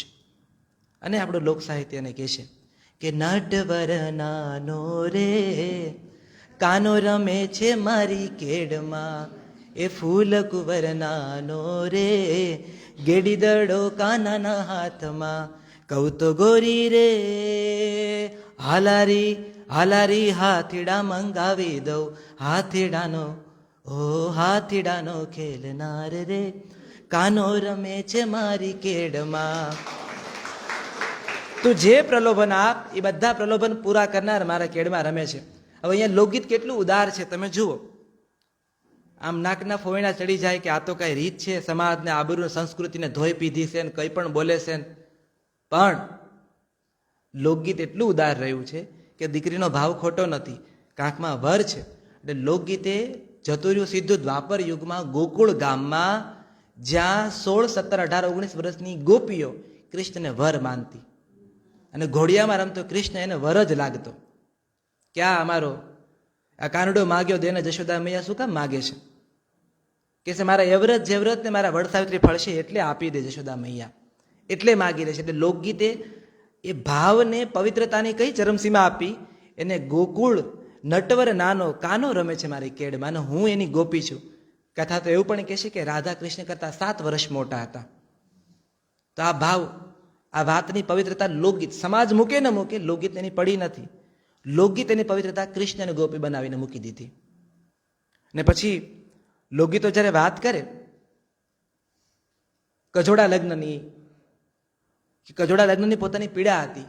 એવા લગ્નો થતા કે જ્યારે ધણિયાણી 20 વર્ષની હોય, 18 વર્ષની હોય, જેને પરણી છે એ તો 12 વર્ષનો બાળક છે. તલવાર સાથે લગ્ન થયા છે, કંઈક બાઘડી સાથે લગ્ન થયા છે, અને ક્યાંક કોઈક વચન પૂર્તિ માટે લગ્નો થયા છે, એવો કાળ હતો. અને એવી એક દીકરી પાછી આવી છે પિયરમાં પગફેરો કરવા માટે, અને પાણી ભરવા ગઈ વાવમાં. એની બેનપણી એને પૂછે છે કે તું મને કહેતો ખરી, આ તું જેને પરણી છે તારો સંસાર કેવો છે? અને આ સમજી ગઈ છે કે મને મારી સૈયર ટોન્ટ મારી રહી છે. જેને પરણી છે તો 12 વર્ષનું બાળક છે, એના વિશે હું શું કહું? પણ લોકગીત નિરાશાના છેડે હકારાત્મકતાનો સૂરજ કેવી રીતે જોવે એની વાત મારે તમને કરવી છે. એટલે પેલી સ્ત્રી કહે છે કે 2 બેનપણીઓ બેઠી છે અને પાણીમાં પગ બોળ્યા છે, અને પેલી કહે છે એને કે મારો પિયુજી નાને રૂબાળ છે, સૈયર એને હેત નો સમજાય રે, માડી બનીને મૈયર છોડ્યું રે લોલ. વહુ બનીને મૈયર છોડે, હું તો પિયર છોડવાની સાથે માં બની ગઈ. માડી બનીને મૈયર છોડ્યું રે લોલ. અને પછી કહે છે મારે કાળજે અમિયલ કૂપલા રે લોલ, એના હોઠે ફોરે માડીના દૂધ રે, માડી બનીને મૈયર છોડ્યું રે લોલ. તોય દીકરી કહે છે હજી કે કેડે કટારી મારે શોભતી રે લોલ, એના હાથમાં રમતી રે ઘૂઘર માળજો. ને પછી કે કાચા કુવારા મારા ઢોલિયા રે લોલ, ખમ્માઈની 12 વર્ષની ઊંઘ રે, માડી બનીને મૈયર છોડ્યું રે લોલ. ને અંતે દીકરી જે એક અફસોસ વ્યક્ત કરે છે, મહાદેવ પૂજી માણી ઘર માગીયો રે લોલ. મહાદેવ પૂજે ને દીકરીઓ, કેટલા વ્રત કરે છે, એવ્રત જેવ્રત ને 16 સોમવાર ને કઈ કેના સાકરિયા ને ભાખરિયા. મહાદેવ પૂજી માણી ઘર માગીયો રે લોલ, મેં નોતા પૂજા રાંદલ માત રે, તોય માડી બનીને મયર છોડ્યું રે લોલ. રાંદલમાં તો ઘોડો ખૂંદવાય નહોતી ગઈ અને મારા રેડીમેડ દીકરો આપી દીધો. અને આટલા બધા બળાપા કર્યા પછી દીકરીને થાય કે હાય હું તો બહુ બોલી ગઈ. અને લોકગીત વાતને વાળે છે કેવી રીતે? એક દી અજવાળું સૈયર જાગશે રે લોલ. આશાવાદ જુઓ તમે. એક દી અજવાળું સૈયર જાગશે રે લોલ, ફળશે દેદો ને એ વ્રત માતરે માડી. દેદો સૌરાષ્ટ્રમાં છોકરીઓ દેદાના વ્રત કરે છે. સૌરાષ્ટ્રમાં એવું કહેવાય છે અમારે ત્યાં કે કોઈ દીકરી કુંવારી નથી, એ પહેલી પત્ની દેદાની છે. દેદો લાઠીનો એક બહુ મોટો લડવૈયો હતો. અને પરંપરાગત કથા પ્રમાણે કે જ્યારે પરણતો હતો ત્યારે 21 દીકરીઓ જેના સમૂહ લગ્ન થઈ રહ્યા હતા એને કોઈક વિધર્મી કે કોઈક બીજા પ્રાંતના લોકો અપહરણ કરીને લઈ જતા હતા. અને દેદાને ખબર પડી. એ દેદો વીર ઘોડા ઉપર બેઠો 3 ફેરા ફર્યા હતા, 4થો ફેરો બાકી હતો. એ પડતો મૂકી પેલી દીકરીઓને બચાવવા ગયો, 21 દીકરીઓને છોડાવી, પણ પાછળથી ઘા થયો અને દેદાનું માથું ધડથી જુદું થયું. અને લાઠીના ચોકમાં, લાઠી ગામના ચોકમાં દેદો મૃત્યુ પામ્યો. અને પછી પેલી 21 જે દીકરીઓ હતી એણે કીધું કે નો મારા ભાઈ અમારી વારે આવ્યા, નો મારા બાપ અમારી વારે આવ્યા, નો મીઢોળ બંધા અમારા વર અમારી વારે આવ્યા. તો આ જીવતર હવે દેદા તારા નામે છે અને અમે હવ તારી નાર છીએ. અને એવું કહેવાય છે કે એ 21 દીકરીઓએ જીભ કચરીને ત્યાં જ લાઠીના ચોકમાં દેદાના દેહ ઉપર મૃત્યુ પામી. અને એને દેદાને એવું કીધું ભેટમાં કે આજ પછી આ પંથકની હવ દીકરી કુંવારી દીકરીઓ લગ્ન પહેલા દેદાના વ્રત કરશે, કુલેર જાળશે અને તારા નામનું રોણું છાતી કૂટીને રડશે. એટલે સૌરાષ્ટ્રમાં આજે પણ પરંપરા છે કે નાની નાની 7-8 વર્ષની દીકરીઓ નદી કાંઠે કુલેર લઈને જાય અને પછી પથ્થરનો દેદો બનાવે અને કુલેર ઝારે. અને નાની છોકરીઓ છાતી કૂટતી કૂટતી દેદાના મરસિયા ગાય. એમને ખબર નથી આ શું છે, કારણ કે એને તો માએ શીખવ્યું છે. અને ગાય છે કે દેદો મરાણો લાઠીના ચોક મારે, હાય દેદો હાય હાય. આવું ગાતી જાય, છાતી કૂટતી જાય અને એ વ્રત મોળાકત આ વ્રતો પૂરા કરે. તો પેલી કહે છે કે ફળશે દેદો ને એ વ્રત માતરે. તો આ લોકગીત આ સંવાદનું કામ કરે છે. અને જે કામ કદાચ આપણે પુરાણ ન કરે, કૃષ્ણ ભગવાનનું મરસ્યું લોકગીત કહે છે. કૃષ્ણનું મરસ્યું, કારણ કે સૌરાષ્ટ્રની ધરતી ઉપર રાજ કર્યું, સૌરાષ્ટ્રની ધરતી પર દેહ છોડ્યો, એ કૃષ્ણનું મરસ્યું કેવી રીતે હોઈ શકે? સીતાનું મરસ્યું છે. મરસ્યુના અર્થ છે મૃત્યુ ગીતો. જ્યારે કોઈ સ્વજન મૃત્યુ પામે છે અને કોઈ રડી નથી શકતું, તો લોક સાહિત્યમાં આ બહુ મરમાળા છે મરસિયા. અને મરસિયા રડાવે છે. દીકરો દીકરીના ભેદ જ્યારે આપણે આજે કરીએ છીએ, હું ફરી કહું છું, આપણે બેકવર્ડ ટાઈમમાં છે કે ફોરવર્ડ ટાઈમમાં એ લોકગીતો આપણને વિચારતા કરી દે. દીકરીનું એક મરસ્યું છે, એના લિરિક્સ તમને કહું છું. માં કહે છે દીકરીને, દીકરી મૃત્યુ પામી છે અને મરેલી દીકરીના નામનું માં રડી રહી છે. અને માં કહે છે, રે મારી સગી સૈયર તે લીલી ઓઢણી અભડાવી. સૈયર એટલે બેનપણી, પણ આ તો સગી બેનપણી, એટલે દીકરીથી વધારે મોટી સગી બેનપણી માની બીજી કોઈ હોય જ ન શકે. એવું આ મરસ્યું કહે છે કે રે મારી સગી સૈયર તે લીલી ઓઢણી અભડાવી.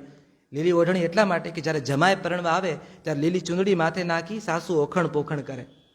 તો મારા ઈ કોડ એટલે અધૂરા રહી ગયા, કારણ કે તું ગુજરી ગઈ. તો રે મારી સગી સૈયર તે લીલી ઓઢણી અભડાવી. પછી માં કહે છે, દૂધરે પાઈને મેં તો દૂધના કોલ લીધા હતા. પ્રોમિસ, મેં તને દૂધ પાયું ત્યારે પ્રોમિસ લીધું હતું કે હું જે તને દૂધ આપી રહી છું, મેં તને મારી આવડતો અને અણાવડતો આપી છે, એ તું પાસ કરીશ નેક્સ્ટ જનરેશનમાં. દૂધરે પાઈને મેં તો દૂધના, કારણ કે દીકરીને કરિયાવરમાં માત્ર વાસણ નથી મળતા, માની પીડા અને માનો અભાવ પણ દીકરી લઈને આવે છે. કાકી, મોટી બા, મોટી મમ્મી, મોટી નાની મમ્મી બધા બહુ જ સારા હોય, પણ માએ કોઈ કાળે કીધેલી વાત હોય ને કે હું જ્યારે તું જ્યારે પેટમાં હતી, આ હતું તે હતું, મને આ એક નહોતું લાવી દીધું, મેં એટલું કીધું ને એટલા પૂરતું મને એમ કીધું તારો વર કમાતો નથી, તને શેનું લાવી દઈએ. એ અભાવ માનો રહી ગયો. માએ ભૂલે ચૂકે એક કાચી ક્ષણમાં દીકરીને કીધું હોય, દીકરી સાંભળી લે, માં મરી જાય પણ એ ક્ષણ દીકરી મારે કાયમ. એટલે કાકીને બોલાવે, કાકીને પગે લાગે, પણ મનમાં અભાવ રહે કે આ કાકીએ મારી મમ્મીને સુકડી નહોતી કરી આપી, એ દીકરીના મનમાંથી જતું નથી. એટલે માં કહે છે, દૂધ રે પાઈને મેં તો દૂધના કોલ લીધા હતા, રે મારી સગી સહેર હું તો રાપડે રહ રહ રો. ગામડા ગામમાં જ્યારે ભેંસ ને ગાય વિયાય પહેલી વાર પાછળું જન્મે ત્યારે ખૂબ દૂધ આવે, પણ એ દૂધને પી ન શકાય, અમારે બળી એની જે કરીએ છીએ. પણ જ્યારે દૂધ બહુ વધી ગયું હોય ત્યારે રાફડા ઉપર રેડવા જાય. તો અહીંયા જનતા એ કહી રહી છે કે તું મૃત્યુ પામી એટલે માતૃત્વ એટલું છલકાણું છે મારી છાતીમાં, અને આ દૂધને હું ક્યાં નાખીશ? એટલે એ દૂધનું થાનેલું માં રાફડા ઉપર રેડી રહી છે કે રે મારી સગી સહેર હું તો રાફડે રહ રહ રો. મુખ્ય કડી તો હવે આવે છે. માં કહે છે કે પેટના બળેલા ફરી ઉઝરશે. પેટ એટલે માનો દીકરો. જેનો દીકરો મરે ને, માં કહે છે એને 100 દીકરા મળી રહે. બિચારા બાને કોઈ દીકરો નથી. પેટના બળેલા ફરી ઉઝરશે, પણ રે મારી સગી સૈયર કાળજા કેમ કરીને કોળશે? કારણ કે કાળજો તો દીકરી જ છે. હવે તમે ક્યાં દીકરા દીકરીની ભેદ આ 2025માં ના મારી ડોશીમાં આવું કે છે એ સમયમાં કે જો કેટલું પર્સનલાઇઝ એને કર્યું છે કાળજો અને પેટ. તો કૃષ્ણનું મરસ્યું છે. કોણ ગાય રહે છે? ભરવાડણ, અભણ ભરવાડણ એક ગાય રહે છે કે ગોકુળ તે ગામની ગોવાલણ રે, ભાંગી તારી અમર ચૂડી મારા બાલમાં. ને દ્વારકા ગામની ભરવાડણ રે, અબડાણું રાતું ગવન મારા વાલમાં. એક આખી કમ્યુનિટી એવી છે જે કાળા ઓઢણા ઓઢે છે. કેમ? આયર રબારી કચ્છમાં તમે જોજો, એ કાળા ઓઢણા ઓઢે. કેમ કે એને કૃષ્ણ ભગવાનના મૃત્યુનો મલાજો એ શોક હજુ પાળીને રાખ્યો છે, એટલે એને કાળું ઓઢણું. એટલે કહે છે કે દ્વારકા ગામની ભરવાડણ રે, અબડાણું રાતું ગવન મારા માલમાં. મેવાડ ગામની મેળતી રે એટલે મીરા. આ કૃષ્ણનું મરસ્યું કોણ કોણ ગાય? આ મરસિયાનું દુઃખ ક્યાં ક્યાં પહોંચવું જોઈએ? તો કહે છે કે મેવાડ તે ગામની. આ હું ગાતો એટલે નથી કેમ કે આ મરસ્યું છે, અને મરસ્યું ગાઈ ન શકાય અવસર વગર. નહીં તો આપણી પરંપરામાં અપશુકન કહેવાય, એટલે હું આ મરસ્યું ગાતો નથી. ને કહે છે કે મેવાડ તે ગામની મેળતી રે, તારી ટીલડીએ વાગ્યા તીર મારા વાલમાં. ચાંદલો જતો રહ્યો, કારણ કે કૃષ્ણ મૃત્યુ પામ્યા છે એટલે ટીલડીએ તીર વાગ્યા છે. જમનાના જળ ખારા ઝેર થયા, ગ્રહણ લાગે મથુરા માર્ગ મારા બાલમાં. રાણી રાધાને કોઈ જઈ છાની રે રાખો. કૃષ્ણના મૃત્યુ ઉપર જો રાધા રડતી હોય તો આ મરસ્યું રાધાને સુખ મળ્યું કે નથી મળ્યું, પણ લોકગીત કે છે કે રાણી રાધાને કોઈ જઈ છાની રે રાખજો, નહીં તો ડૂબશે મારા 14 ભુવન મારા વાલમાં. રાધા રડશે તો 14 ભુવન ડૂબશે. ગાયના દૂધ નિમાણા થયા, કદમની ડાળમાંથી વીજળી પડી. માધવપુરનો માંડવો નંદવાણો માઝમ રાત મારા બાલમાં. આ માધવપુરનો માંડવો જ્યાં કૃષ્ણ અને રૂકમણીના વિવાહ થયા હતા. તમે રેફરન્સ જુઓ, એક જ લોકગીતમાં કેટલા રેફરન્સીસ મૂક્યા છે એણે. એને ગોકુળ પણ કવર કર્યું છે, એને રાધા પણ કવર કરી, એને મેવાડ પણ કવર કર્યું, એને માધવપુર ના છોડ્યું, કારણ કે ત્યાં કૃષ્ણ રૂકમણીના વિવાહ થયા છે. એ માંડવો ને રાણી રૂકમણીને ઉગ્યા હિબકા. આ સુધી રૂકમણી રડી નથી, તો હવે રૂકમણીને ઉગ્યા હિબકા, પૂનમે ઓઢા અંધકાર મારા વાલમાં. આ એક જ સંવાદમાં તમે જો કેટલા બધા લોકોનો સંવાદ છે. હવે સાવ જુદો રંગ મારે તમારા સુધી પહોંચાડવો છે, એ છે લગ્ન ગીતોનો રંગ. હું હંમેશા પહેલાં એ ભૂલ કરતો, કોઈ પણ વક્તવ્યમાં મરસિયાને સૌથી છેલ્લે રાખતો. પછી મારા કિશને મને એમ કીધું કે રામભાઈ મરસિયા તમે છેલ્લે ના રાખો, બધા ભારે થઈ થઈને બહાર જાય છે. એટલે અમારે કિશનની વાતને ધ્યાનમાં રાખી મરસિયું મેં પહેલાં લઈ લીધું. હવે લગ્ન ગીતોની મારે વાત કરવી છે. લોક સંવાદ ડાયલોગ ત્યાં પણ થયા છે. એક લગ્ન ગીત આપણે બધાએ સાંભળ્યું છે. મોર તારી સોનાની ચાચ, મોર તારી રૂપાની પાક, એવી સોનાની ચાચ રે મોરલો મોતી ચણવા જાય. કે મોર જાજે. હવે આ શું છે? તો વાત એમ છે કે દીકરી કન્યા પક્ષ છે એની સ્થિતિ બહુ નબળી છે, બે પાંદડે નથી. પાલવમાં ઢાંકીને બુગડી દૂધ લાવીને વેવાઈ માટે ચા કરે એવી સ્થિતિ છે. ને હવે એનો માંડવો છે, પણ જાડી જાન, કારણ કે વરપક્ષ બહુ સમૃદ્ધ છે, 2 પાંદડે છે, પાડાના કાન જેવી વાડીઓ છે, ઘોડલાઓ છે, અને 14 ગાડા જોડીને જાન આવી છે, એટલે જાડી જાન છે. જુઓ, એ સમય હતો, વેવાઈને ઉઘા પાડી દેવાની સ્પર્ધા નહોતી. માંડવે જોઈ લેશું એવું નહોતું. આટલું તો પૂરું કરવું જ પડે ને. લગ્નમાં આપણા ટેન્શન બહુ જુદા હોય. પ્રસંગ તો એન્જોય કરી જ ના શકે. જેના ઘરે લગ્ન હોય એ સતત રાહે હોય કે કોને ખોટું લાગ્યું, કોને મનાવાના છે. અને એક ફુવા તો, અને ખબર આ ફુવાની પ્રજાતિ તકલીફ શું છે એમને સ્વીકારી લેવું જોઈએ કે હવે એ જમાઈ નથી, હવે ફુવા છે. એટલે બહુ સ્વાભાવિક રીતે હવે જમાઈઓને માન મળવાનું છે. જોયું તારા ભાઈઓ, કોઈ ચાનું નથી પૂછ્યું. એટલે ભાઈ ધીમેથી આવે ને કહે છે, વન્ના તાર ફુવા માટે ગરમ પાણી કરી દે, ક્યાર ના કાસડી પહેરી નાટા મારે છે. એ કઈ બોલે નહીં, એટલે એનો અર્થ એવો નહીં.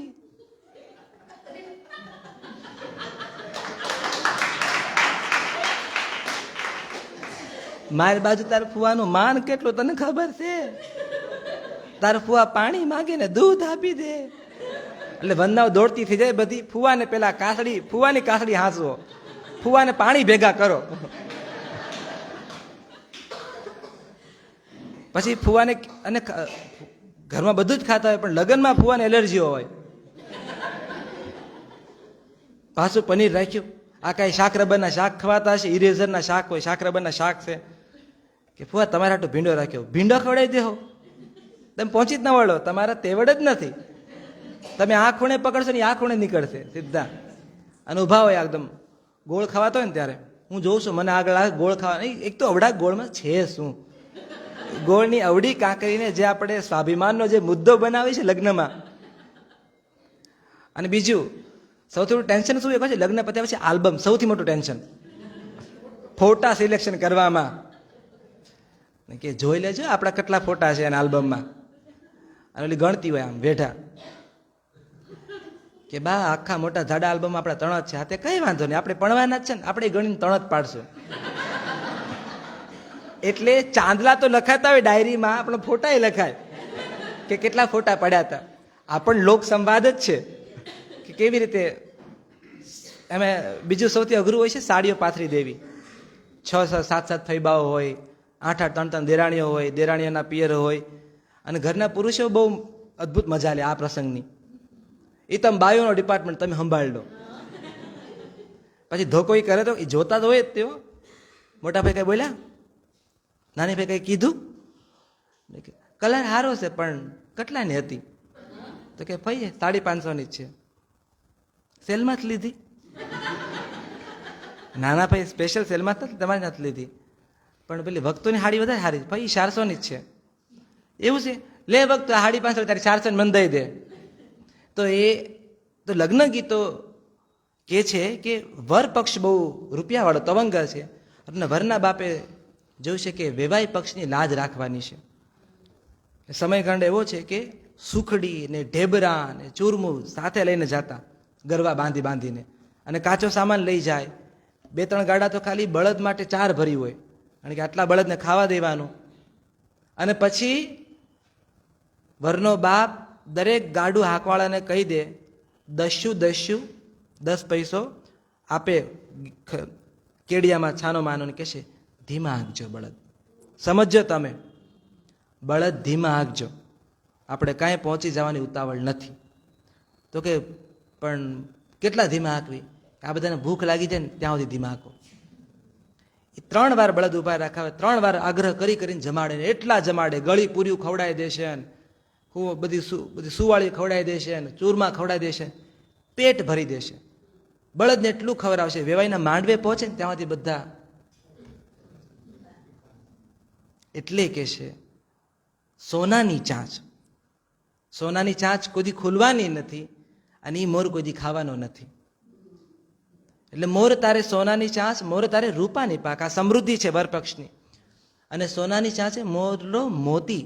જુઓ, કોઈકના ઘરની દીકરીને મોતી કહેશે લગ્ન ગીત, કે સોનાની ચાંચે રે મોરલો મોતી ચણવા જાય. મોર જાજે ઉગમણે દેશ, પેલા આ બાજુ ગાડા આખો, ભલે રસ્તો ભૂલો પડે બધા.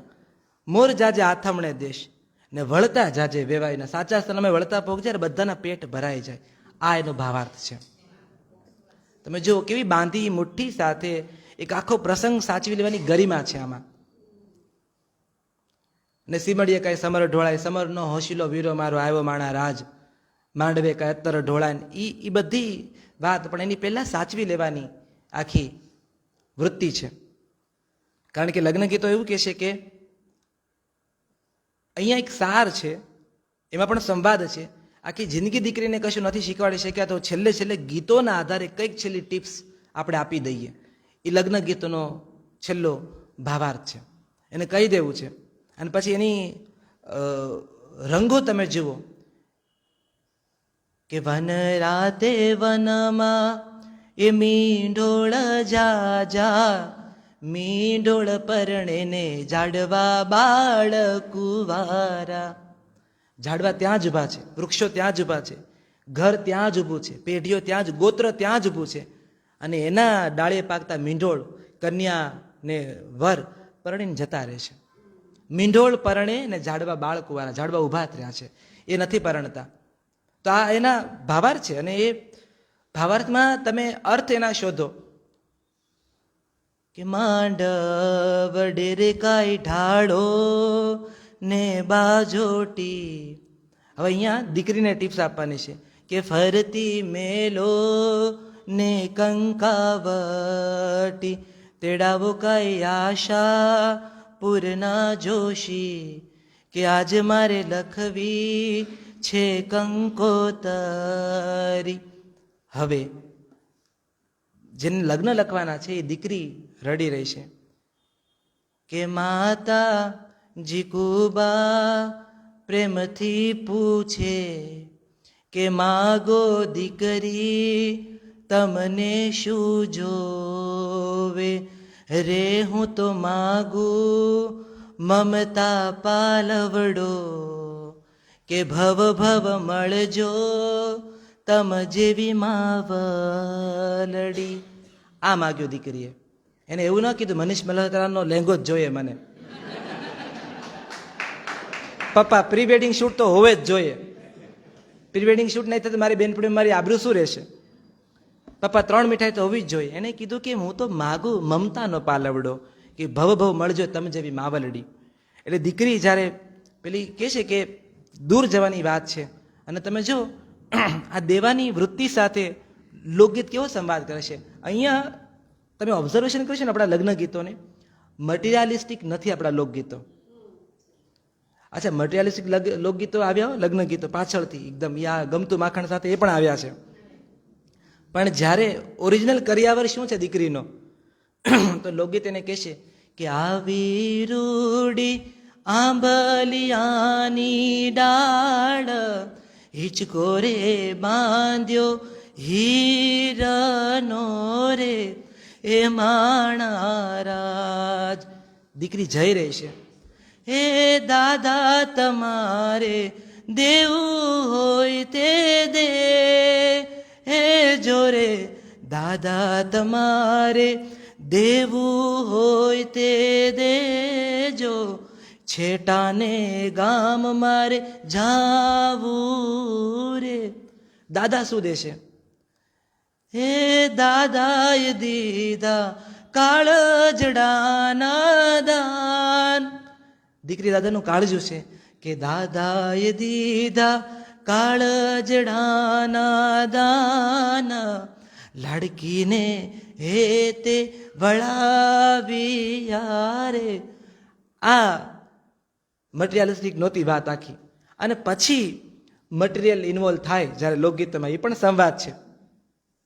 દરિયે ઝૂલે તેરે વાણ, વેવાઈના વાર દળિયે ઝૂલે છે.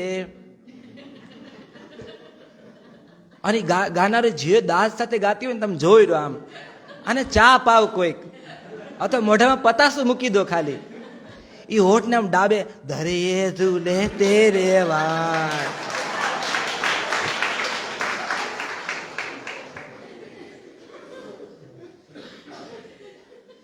માધવીબેન કહેતે મને વાલા જીજ્ઞા બેન, વાલા હશે તો હાર ઘોડા. એ હારમાં જે ભાર આપે ને એને મળ્યો ન હોય, દેખાય તમને. વાલાની હવે ખબર પડશે, વેવાયના વાણ દરિયે ઝૂલે છે. એ ડિમાન્ડની વચ્ચે પાછી કન્યા પક્ષ વાળા હોશિયાર હોય ને, વરપક્ષ વાળા હોશિયાર હોય કે આ કન્યા પક્ષની ડિમાન્ડ આવી છે બહુ, તો વરપક્ષ વાળા સામું મૂકી દે, જમાના પ્રમાણે મોંઘવારી રે જીજ્ઞા બેન, થોડું લાવ્યા જાજુ માન જોરે. એ સામું ઉપાડ આખી વાતમાં. પણ હવે ભયંકર ગીતો અને અદ્ભુત. અને હવે તો શું થયું છે, ગીતો બંધ થઈ ગયા.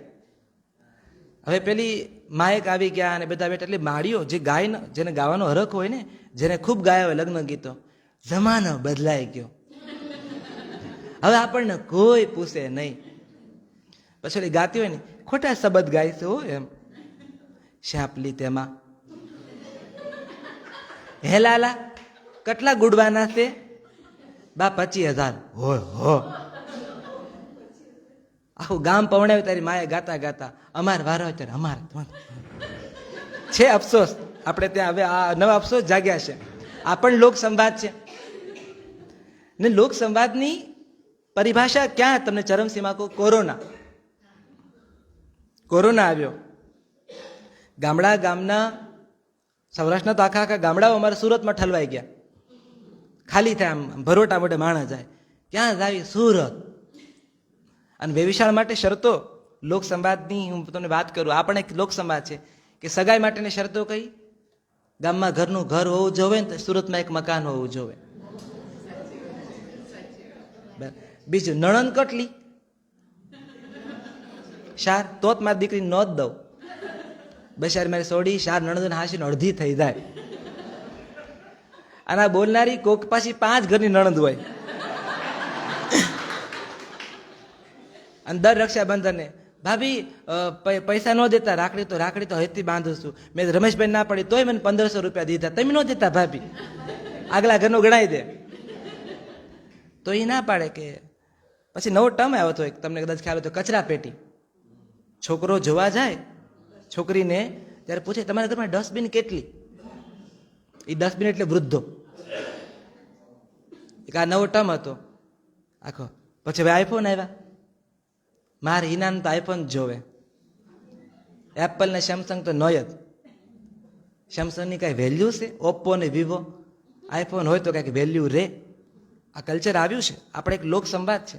એની વચ્ચે સુરતમાં ગયા છે, ગામડાના ગામ ખાલી થયા છે. ગામમાં કાગવાસ નાખવાના નામે ખાલી કૂતરાને કાગડા આટા મારે છે. અને માત્ર વૃદ્ધો છે ગામમાં. એવા ગામ જે વાટ જોવે છે, હમણાં છોકરા આવશે, હમણાં છોકરા આવશે. ફોન કરે ડોશી કે હે લાલા કેદી આવે તો બધાને લઈને? વેકેશન પડી ગયું. અને બા પૂછે નિશાળના માસ્તરને કે આ વેકેશન જેદી પડે તેથી તું મને કહે છે. નિશાળ માસ્તર કે મારી વેકેશન પડી ગયું. એ કેળે ઝૂકેલા માસી ડબલામાં સિક્કો નાખીને કે લાલા માસ્તર કહેતો તો વેકેશન પડી ગયું. એ કે બા એને હવે કેટિંગના ક્લાસ ચાલુ કર્યા છે.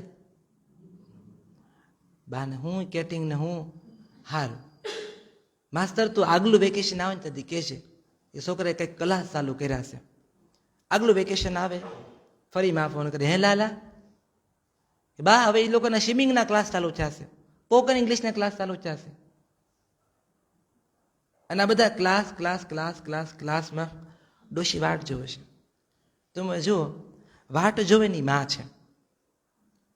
અહલ્યાની વાટ પૂરી થઈ ગઈ હતી, માની વાટ કોઈ પૂરી નથી થતી. અને વાટ જોવે છે. મોટું ઘર છે ડેલી વાળું, ડોશી જોશે કોઈ નથી આવ્યું. અને કોરોના ફાટી નીકળ્યો. સુરતના સુરત ખાલી થયા. હાલતા માથે પોટલા લેતા ગામ પાછા આવ્યા બધા. અને એવો કાળ ગામમાં ખેડૂતના ખેતર માટે એવું કહેવાય કે ખેતર ખળામાં જ્યારે ધાન પાકે ત્યારે ચોર ખાય, મોર ખાય, ગોર ખાય અને વધે એ પછી ખેડૂતનું. પણ ધાન એટલું હોય કે એટલે એને જરૂર ન લાગે. અને પ્રથા એવી ગામડાઓમાં આપણ લોક સમાજની એક અલગ વૃત્તિ છે.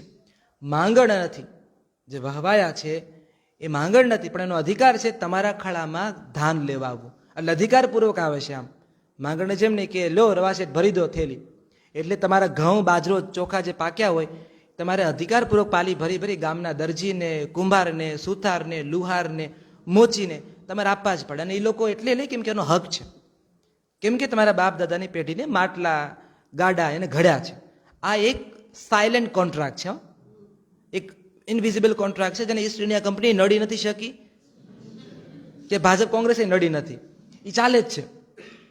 એવા ખેતરમાં મોટા થયેલા છોકરા હોય જે, અને એને જોયું હોય કે આટલા આટલા મોટા ખળા ડુંગરા છે એની માથે ચડીને રમતા હોય છોકરા, એ હવે સુરત હીરા ઘસવા ગયા છે અને પછી કોરોના આવ્યો છે અને પછી માથે પોટલા લઈ લઈને નીકળી પડ્યા છે, પૈડાવાળી બેગ લઈને, કાંખમાં છોકરું તેડ્યું છે, ભૂખ લાગી છે, અંધારું પટ થઈ ગયું છે કે નવસારી આવ્યું કે વલસાડ કંઈ ખબર નથી, જે આવ્યું હાલવા માંડો. એ તારોડિયાને જોતા જોતા રોડ ઉપર ફરી પન્નાલાલ યાદ આવે કે ડુંગરો ફાટ્યો ને રાપડો કીડિયારો નીકળે માણા ઉભરાણું છે અને પેલી હોઠ સુકાણા છે, છોકરું રડડ કરે છે ને પેલી કહે છે બાય કે જાવ ને આ વાટક્યો થોડી ખીચડી લઈ આવો ને, કારણ કે પાર્લેજીના બિસ્કિટ જે લઈને નીકળ્યા હતા એ તો ખાલી થઈ ગયા હાલવામાં, કેટલાય દિવસનું ચાલવાનું છે, હજી એમ કે અમરેલી આવવાનું નથી. અને એ માણસ વાટકો લઈને, જેને ખેતરમાં ઘઉં બાજરાના આટલા મોટા મોટા ડુંગરા જોયા હતા, જેની માથે એણે કૂદકા ને ભૂસકા માર્યા હતા, એ ખીચડી માટે 50 લોકોની લાઈનમાં ઊભો છે. આ છે સમયની સોટી. ઊભો છે, પાછો આવ્યો ખાલી વાટકો લઈને, અને પેલી કહે છે કે કેમ પાછો આવ્યો? અને બાપ મર્યો એમ ઠૂઠો મૂકીને કહે છે કે ભમરાળા ફોટા પાડે છે, ખીચડી તો આપે છે પણ ફોટા પાડે છે, ઈ નહીં થાય મારથી. તો આ દુર્દશા અવદશા હતી. આ એક લોક સંવાદ હતો કે જુઓ સમય તમને કેવી રીતે તમારા ચકડામાં પાછો લાવીને મૂકી દે. અને પછી આ છોકરા બધા આવ્યા સૌરાષ્ટ્ર પાછા, ડોશીના ઘરમાં અચાનક ડેલો, ઓસરી, પાણિયારું, રસોડું, નેઝા, નળિયા બધા ખખડવા માંડ્યા. ડોશીને પહેલી વાર થયું કે મૂંગું ફળિયા નહીં અવાજ હોય. પાણિયારા પણ છલકાય, ઓટલા પર શીંગું ખવાય, અને છોકરાઓ ડોશી નવા જીવે, નવા અવતારે જીવા મળી છે, એની વાંકી કમર સેજ ટટ્ટાર થઈ. અને એ બધા છોકરાઓ, અને એમાં રવિવારની ટેવ, રવિવારે ઘરે રસોઈ નહીં બનાવવાની, રવિવારે તો બહાર જ જમવાનું હોય.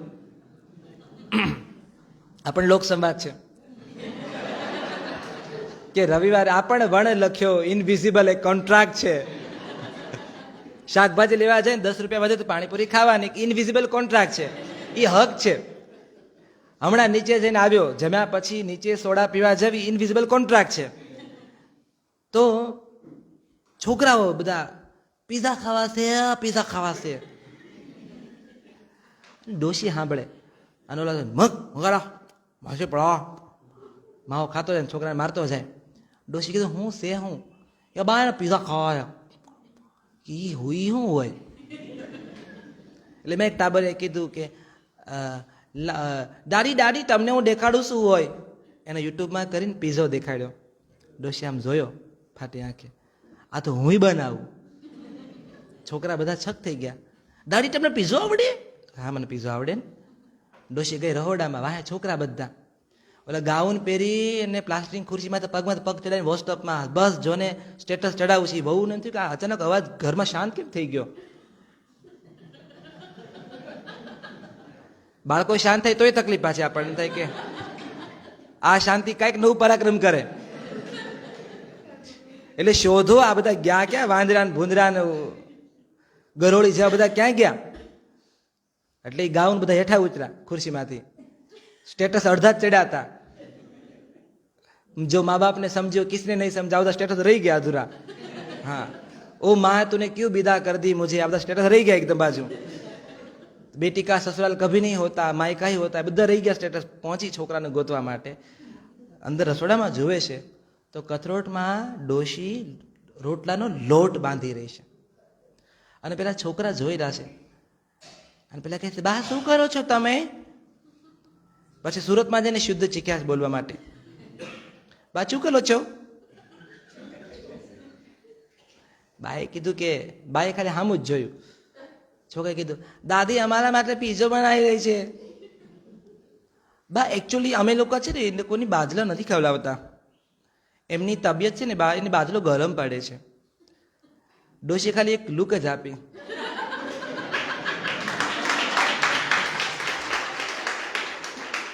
આ તો જે ગરમ બાજરો કે ને અમારા 4 વાહડા જેવા હાંઢિયા અમે મોટા કર્યા છે, બાજરો ખવડાવી સાંઢિયા જેવા તારા દેર જેઠ 4 મોટા થઈ ગયા. માથું ઊંચું કરે તો કઈક ના ઘરના નળિયા ભાંગે. તું છે ને ગરમ બાજરો કરે છે. ચલો ચલો હોમવર્ક કરવા બેસી જાઓ. ચલો ઓનલાઈન ક્લાસમાં ટીચર આવી જશે. ગાઉને ઘણી મહેનત કરી, છોકરા હલ્યા નહીં. પછી લાલ્યા પ્રવીણ આડા કે મેં ઘડી મારવા દે બેન તરખાન એને કરતી હોય કઈ નહીં. એટલે ગાઉન પાછા ખુરશીમાં પગ ચડાવીને માયો માઈ ક્યું કરી વિદાય ચાલુ કરી દીધા એને સ્ટેટસ. કોરોના ઓછો થયો એવું સુરતના વોટ્સઅપ ગ્રુપમાં એને પૂછ્યું સોસાયટીમાં. કોણ ગયું કોણ રહ્યું એ બધું ચાલુ થયું. અમારા ઘરનું તાળું જોતા રહેશો, આ બધા સૂચનાઓ ચાલુ રહેશે. છોકરાઓએ કીધું કે વિડીયો ઉતારે છે દાદીનો. અને દાદી ડોશીનું ધ્યાન ગયું કે શું કરો કે બા અમારે અમે તમારો વિડીયો લેવી છે. ડોશી આમ જોયું, લે આમાં તો હું દેખાવશું, ઉભો રે. ભલે 80 વર્ષ થયા હોય, આમ હરકો પાલવ કર્યો, હવે બરાબર લાગુ લટ કરી આમ શ્રૃંગાર વરદાન છે સ્ત્રીને, ભલે 8 વર્ષની હોય કે 80 વર્ષની. અને પછી વિડીયો ઉતરે છોકરો. અને ડોશીએ રોટલાનો લોટ બાંધ્યો ને રોટલા ટીપ્યા, તાવડી માથે મૂક્યો, રોટલો ઉતાર્યો ને ગોર કાઢી માખણ લગાડ્યો એની ઉપર બરાબરનું. પછી ટમેટા સમાર્યા, કોથમીર સમારીને એ ટમેટા ભભરાવ્યા, ગોળ ભાંગ્યો ને ગોળની નાની નાની ટીકડીઓ નાખી એની માથે. છોકરાઓ જોવે છે ને પછી ચપ્પુથી ડોશી 8 કટકા કર્યા રોટલાના. બધા છોકરાને આપ્યું. અને બધા ટેણિયા હોય ટાબરિયા હોય બધાએ એક બાઈટ લીધું, પીઝાનું બાઈટ લીધું. દરેક દાદી આટો સૂપ પડશે. અને બધાએ દાદીના બોખા મોઢાના ગાલ ઉપર બચીઓ ભરી છોકરાઓએ. ડોશી જેને હગા દીકરા કોઈ પગે નથી લાગ્યા એને આ બીજી પેઢી બચીઓ ભરી. એટલે ડોશી આમ પાલોમાં મોઢું ધાવ મારા રોયા, ભૂંડા હું કરો, ગોબરા કરો છો મારા ગાલને. પણ એને ગમ્યું બહુ, એને ગમ્યું બહુ. માણસની જરૂરિયાત સ્પર્શ છે અને આપણે સ્પર્શથી વિમુખ થઈ રહ્યા છીએ. કમ્ફર્ટેબલ નથી ગળે મળવા માટે આપણે, પણ એકવાર કોઈને મનથી ગળે મળ્યા હોય તો તમને એ ધબકારા બે ભેગા થાય ત્યારે તમને સમજે કે સ્પર્શની ભાષા શું છે. ગમે એટલા વિડીયો કોલ આવે, ગમે એટલા ઝૂમ કોલ આવે, સ્પર્શની ભાષા છે ને એને તમે ક્યારેય એ ડિકોડ કરવી અઘરી છે. એ માત્ર સમજાય, એ સમજવાની વૃત્તિ છે, સમજવાની વસ્તુ છે. ખરબચડા હાથ તમારે પીઠ ઉપર ફરતા હોય, તમારા ગાલ પર મુકાતા હોય, એ સુખ એ બધાને નથી મળ્યું. અને પછી ડોશી તો રાજી થઈ ગઈ. કે હે બટ આમાં આ ક્યાં સુધી રહે આમાં? ત્યારે કે દાદી આ તો તું વહી જાય ને પછી રે તમારા મોબાઈલમાં. તે મને અમરપટ્ટો લખાવી દીધો. એટલે મારા છોકરાના ડબલામાં હું અમર થઈ ગઈ. વાતે ડોશી વધારે ટટ્ટાર થઈ.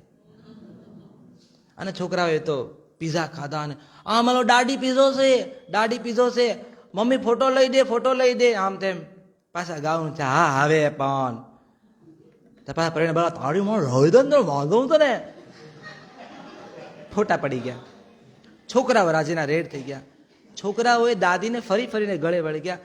દાદી ઇઝ ધ બેસ્ટ, દાદી ઇઝ ધ સુપર શેફ. દાદી આનો કોઈ અર્થ ખબર નથી, પણ એને એટલી ખબર પડે કે છોકરા ગોળો છલકાય ને એમ છલકાઈ રહ્યા છે.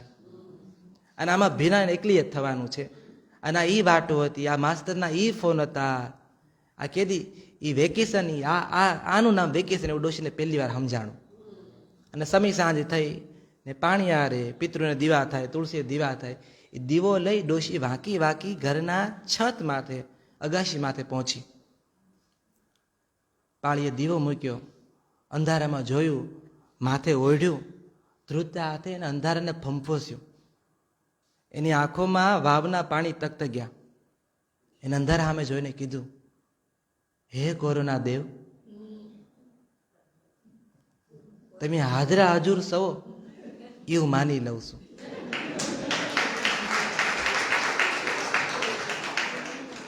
જે કામ મારી કુળદેવી, મારા પિતૃ, મારા રામજી, મારો લાલો, મારા સીતારામ બાપુ કોઈ નો કરી હે ક્યાં એ તમે કરી દેખાડ્યું. અને દીવાની જાયને માથે ચડાવીને કહે છે ડોશી, આ સમયનો આપણો એ સૌથી મોટો સંવાદ છે. ડોશી કહે છે કે મારા ઘર માથે તમારી આવી જ મીઠી નજર રાખજો કોરોના દેવ. એટલે ખબર નહીં આજે HNVP જે આવી રહ્યું છે એ કોઈક માડીનો દીવો હોઈ શકે, કોઈક એક લોક સંવાદ વાયરસ સુધી પહોંચી ગયું હોય. આ લોક સંવાદ છે. મેં તમને જે પણ કીધા આ આપણી નહીં કહેવાયેલી વાતો છે, આપણી અભિવ્યક્તિ છે જે આપણે કહેતા અટક્યા છીએ. પણ લોક સાહિત્ય મેં કહ્યું કોઈની મરજાદ રાખતું નથી, કોઈનો મલાજો રાખતું નથી. એને એની વાત કરવી છે એ વાત એમણે કીધી છે. મોટા મોટા મારી અંતિમ વાત પૂરી કરું છે કે મોટા મોટા ડેલામાં છોકરીઓ જ્યારે કરિયાવર ભરવા બેઠી હોય, આજે ઉષાબેન ને શરીફાબેન ને ધ્વનિતભાઈ, એટલે હું કહું છું કે મોટા ઘરમાં ડેલામાં છોકરીઓ કરિયાવર ભરવા બેઠી હોય, ચાકડા ભરે ને ઘાઘરા ભરે ને ઓછાળ ભરે, પછી અમુક નાની ટાબડીઓ હોય, નાની ટેણીઓ જેને નવા નવા કાન વિંધાયા હોય, નવું નવું નાક વિંધાયું હોય, એ કે મારે ભરત ભરવું છે. માળીઓ સમજો કે આ મોંઘા છે કાપડ, મોંઘા છે દોરા, અને આ સોયાને આવડશે નહીં, બગાડશે, પાછી લોહી કાઢીને આવશે કે નહીં, મારે ભરત ભરવું છે. બેનું ભરત ભરત હું કેમ રહી જાઉં, ફઈ ભરત ભરત હું કેમ રહી જાઉં. પછી માં શું કરે, વેત હાથનો રૂમાલ આપી દે અને પછી એક પેન્સિલથી મોરલો દોરી દે, આમ આછો આછો જાડો મોરલો દોરી દે, ઝીણો નહીં, નહીં તો પાછી આ મૂંઝાઈ જાય. અને પછી કે લે ભર. પણ માં એટલી હોશિયાર હોય કે સોયમાં દોરો તો પરવી દે પણ દોરાના છેડે ગાંઠ ન મારે. એટલે પેલી બધી ભરતી રહે અને મથતી રહ્યો અને એને સમજાય જ નહીં કે મારી સોય બાર, મારું ભરત પૂરું કેમ નથી થતું. અને સાંજ પડે ને બધી બેનપણો જ્યારે ભરત પાથરે, આ મારું ભરત, આ મારું ભરત, આ મારું ભરત, ત્યારે પેલી એનો રૂમાલ મૂકે કે આ મારું ભરત, આ મારો કરિયાવર. એટલે કે એવો ડેલો જ્યાં શરીફાબેન એનો કરિયાવર પાથરે, ઉષાબેન એનો કરિયાવર પાથરે, ધ્વનિતભાઈ કાલે એનો કરિયાવર પાથરવાનો છે, ત્યાં આ નાની ટબુડી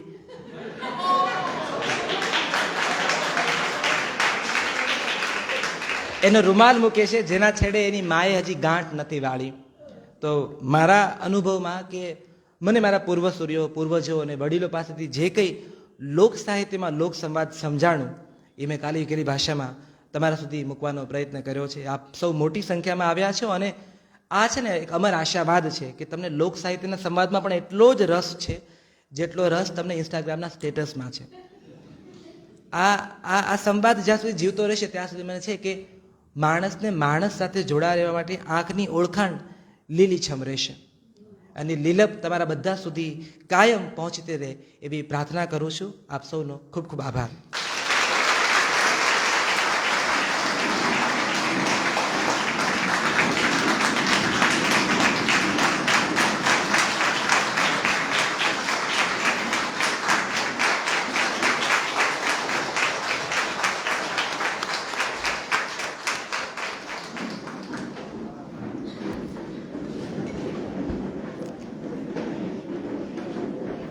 મેં તો વાતમાં ને વાતમાં અમથું જ કીધું હતું કે ઉંમર વધતી નથી ને તમે તો ખરેખર ટબુડી થઈ ગયા.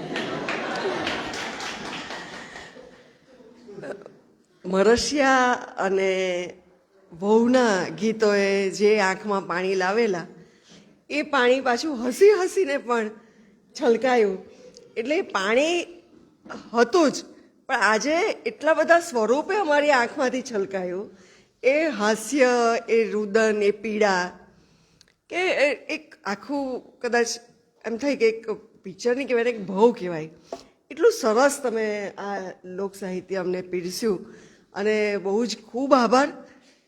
મેં કીધું તેમ તમારી વાણીમાં પણ સરસ્વતી છે અને એટલે અહીં જે ઉપસ્થિત છે એ બધાની જ એક વખત તો આંખ ભીની થઈ જ છે. મેં જોયું, થોડુંક ખાનગીમાં જોયું, પણ ખૂબ આનંદ થયો. કદાચ કોઈએ કંઈક પ્રતિભાવ આપવો હોય તો જયપ્રકાશભાઈ.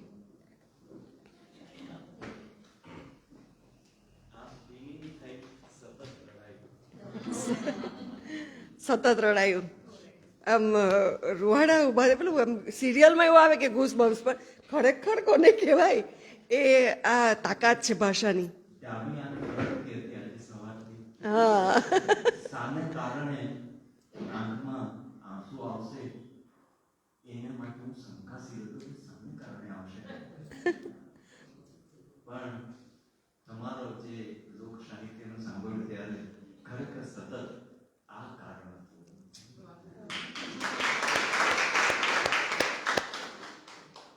ઝવેરચંદ મેઘાણીને તો જોયા પણ નથી, સાંભળ્યા પણ નથી, પણ ઝવેરચંદ મેઘાણીને આજે માણ્યા હોય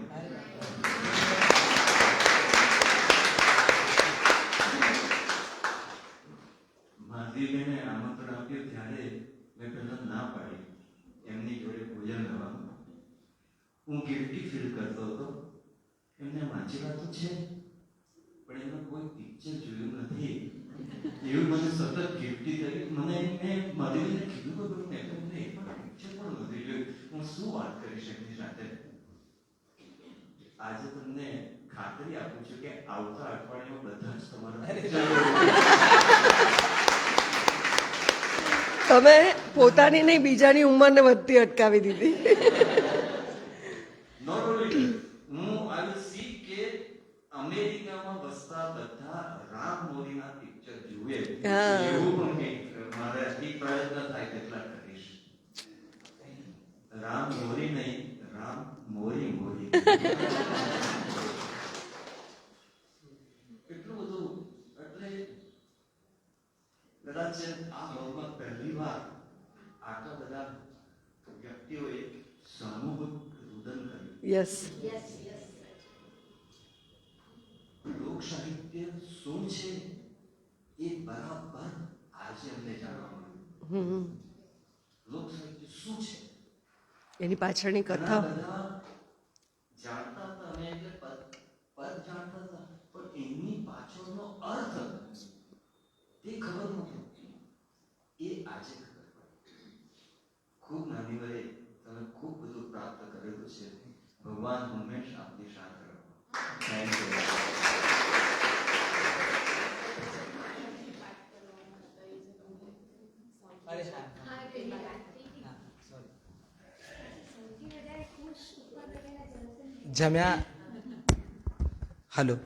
જમ્યા પછીનો મુખવાસ. હું બેન સાથે, માધવીબેનની સાથે વાત કરતો હતો કે આ તો હું લોક સાહિત્યની વાત કરું છું. મેં મોટાભાગના જે એક્ઝામ્પલ આપ્યા, તમને ઉદાહરણો આપ્યા, એ મધ્ય ગુજરાત, કેમ કે છપ્પનિયા દુષ્કાળની વાત કરી, મધ્ય ગુજરાત. મેં તમને કચ્છની વાત કરી, મેં તમને સૌરાષ્ટ્રની વાત કરી, મેં તમને હાલાર પંથકની વાત કરી. એટલે મેં બધા ઉદાહરણો આમ એ ગુજરાતને કવર કરીને મૂક્યા. પણ મારી પાસે એક પણ ઉદાહરણ દક્ષિણ ગુજરાતનું નહોતું. કદાચ તમે કોઈ આમાંથી એવું ઓબ્ઝર્વ કર્યું હોય કે આખો આ જે નવસારી, વલસાડ, તાપી, નર્મદા, સુરત આખો પટ્ટો છે, એનું કોઈ ઉદાહરણ મારી પાસે નહોતું. એનું કારણ એ છે કે છોટુભાઈ દેસાઈ, બહુ મોટું નામ દક્ષિણ ગુજરાતનું, એમણે મેઘાણી સાહેબને કાગળ લખ્યો હતો, મેઘાણીને, કે કચ્છમાં દુલેરાય કારાણી, જે કચ્છમાં સચવાયું છે દુલેરાય કારાણીના કારણે સચવાયું છે.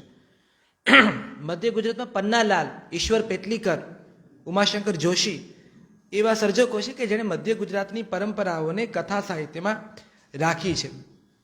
સૌરાષ્ટ્રમાં તમે છો મેઘાણી, ચુનીલાલ મળ્યા છે, જેણે સાચવ્યું છે. મારું દક્ષિણ ગુજરાત કોરું છે, આવું છોટુભાઈ દેસાઈ કાગળ લખ્યો છે. અને પછી છોટુભાઈ કીધું કે એનો અર્થ એવો નથી કે મારું દક્ષિણ ગુજરાત વાંઝણું છે. મારી પાસે બહુ જ કથાઓ છે, બહુ જ પાળિયાની વાતો છે, વીર રસની કથાઓ છે, પ્રેમ રસની કથાઓ છે, લોકગીતો, લગ્ન ગીતો, મરસિયા બધું જ છે. વર્ણ વર્ણના અહીંયા ઘાટ જુદા છે. એટલે મેઘાણી તમે આવો, આપણે બંને, હું તમને જાવ અને બધી વાડિયું ને ફળિયું ને ખડકી ને ઝાંપા સુધી લઈ જાઓ, એની કથાઓ તમે લખો. મેઘાણીએ લખ્યું છે કાગળમાં છોટુભાઈને કે મને આ વાત અને મને બહુ જ ગમી છે અને મને બિલકુલ આ વાતમાં બહુ રસ છે. એટલે હું એક ચોક્કસ તારીખ કીધી, XYZ આ તારીખે હું આવું છું. પત્ર લખી મેઘાણીએ પોસ્ટ કર્યો, છોટુભાઈને પત્ર મળ્યો. આજે પત્ર મળ્યો છોટુભાઈને, અને બીજા દિવસે મેઘાણીને હાર્ટ એટેકમાં એમનું મૃત્યુ થયું. તો મેઘાણીનું મૃત્યુ થયું અને એક આખું મોટું દક્ષિણ ગુજરાતનું ડોક્યુમેન્ટ આજે પણ અધૂરું રહ્યું. આજે પણ એક લેખકનું કામ શું હોય છે, હું તમને કહું, ડોક્યુમેન્ટ કરવાની જે વાત છે. દક્ષિણ ગુજરાતમાં ઉત્તમ સાહિત્યકાર, ઉત્તમ સર્જકો થયા છે. જ્યોતિન્દ્ર દવે હાસ્યમાં જે શિરમોર છે. કરુણતા એ છે કે નર્મદ એ કાળે થયા જ્યારે ગુજરાતનો પોતાનો એક સરખો સૂર હતો કે જાગતો સૂર હતો. એટલે નર્મદે જે વીર રસની વાતો કરી, શૌર્ય રસની વાતો કરી, એ કલ્ચરલ ડોક્યુમેન્ટ નથી. એણે સમગ્ર ગુજરાતની વાત કરી છે, એને ગરવી ગુજરાતની વાત કરી છે. એ પર્સનલાઇઝ નહોતા થયા, કારણ કે એને દાંડીઓ મેગેઝિન દ્વારા આખા સમૂહને જગાડવાનું હતું. હાસ્ય લેખક જ્યોતિન્દ્ર દવેના ફોકસમાં એ નહોતું, કારણ કે એના ફોકસમાં હાસ્ય હતું. સ્વામી આનંદે કુળકથામાં અને ધરતીનું લૂણ આ બધામાં કેટલાક અંશોનો, એમાંય તે હું કલ્ચરલ ડોક્યુમેન્ટ કહું છું, એ પરિપ્રેક્ષમાં તો સ્વામી બાપાએ કામ નથી જ કર્યું.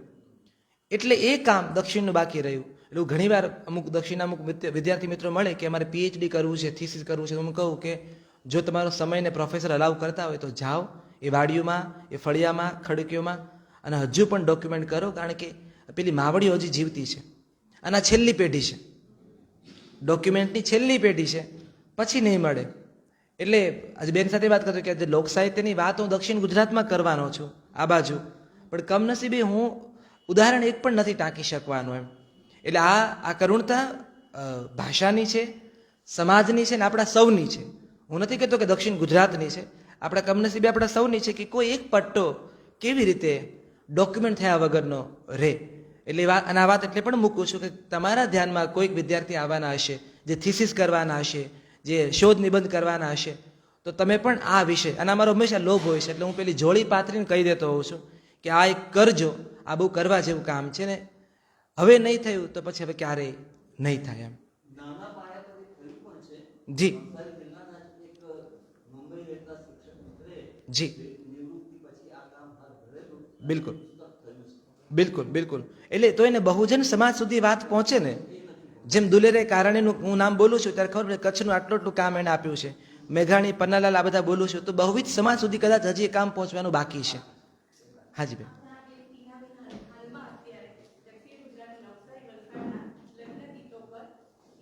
અરે વાહ, ખૂબ ખૂબ એમને અભિનંદન બેન, તમને ખૂબ ખૂબ અભિનંદન. બહુ જ જરૂરિયાત છે આ વાતની. તમને ખૂબ ખૂબ અભિનંદન, ને તમે સમૃદ્ધ કામ કરો એવી શુભકામનાઓ. ધન્યવાદ.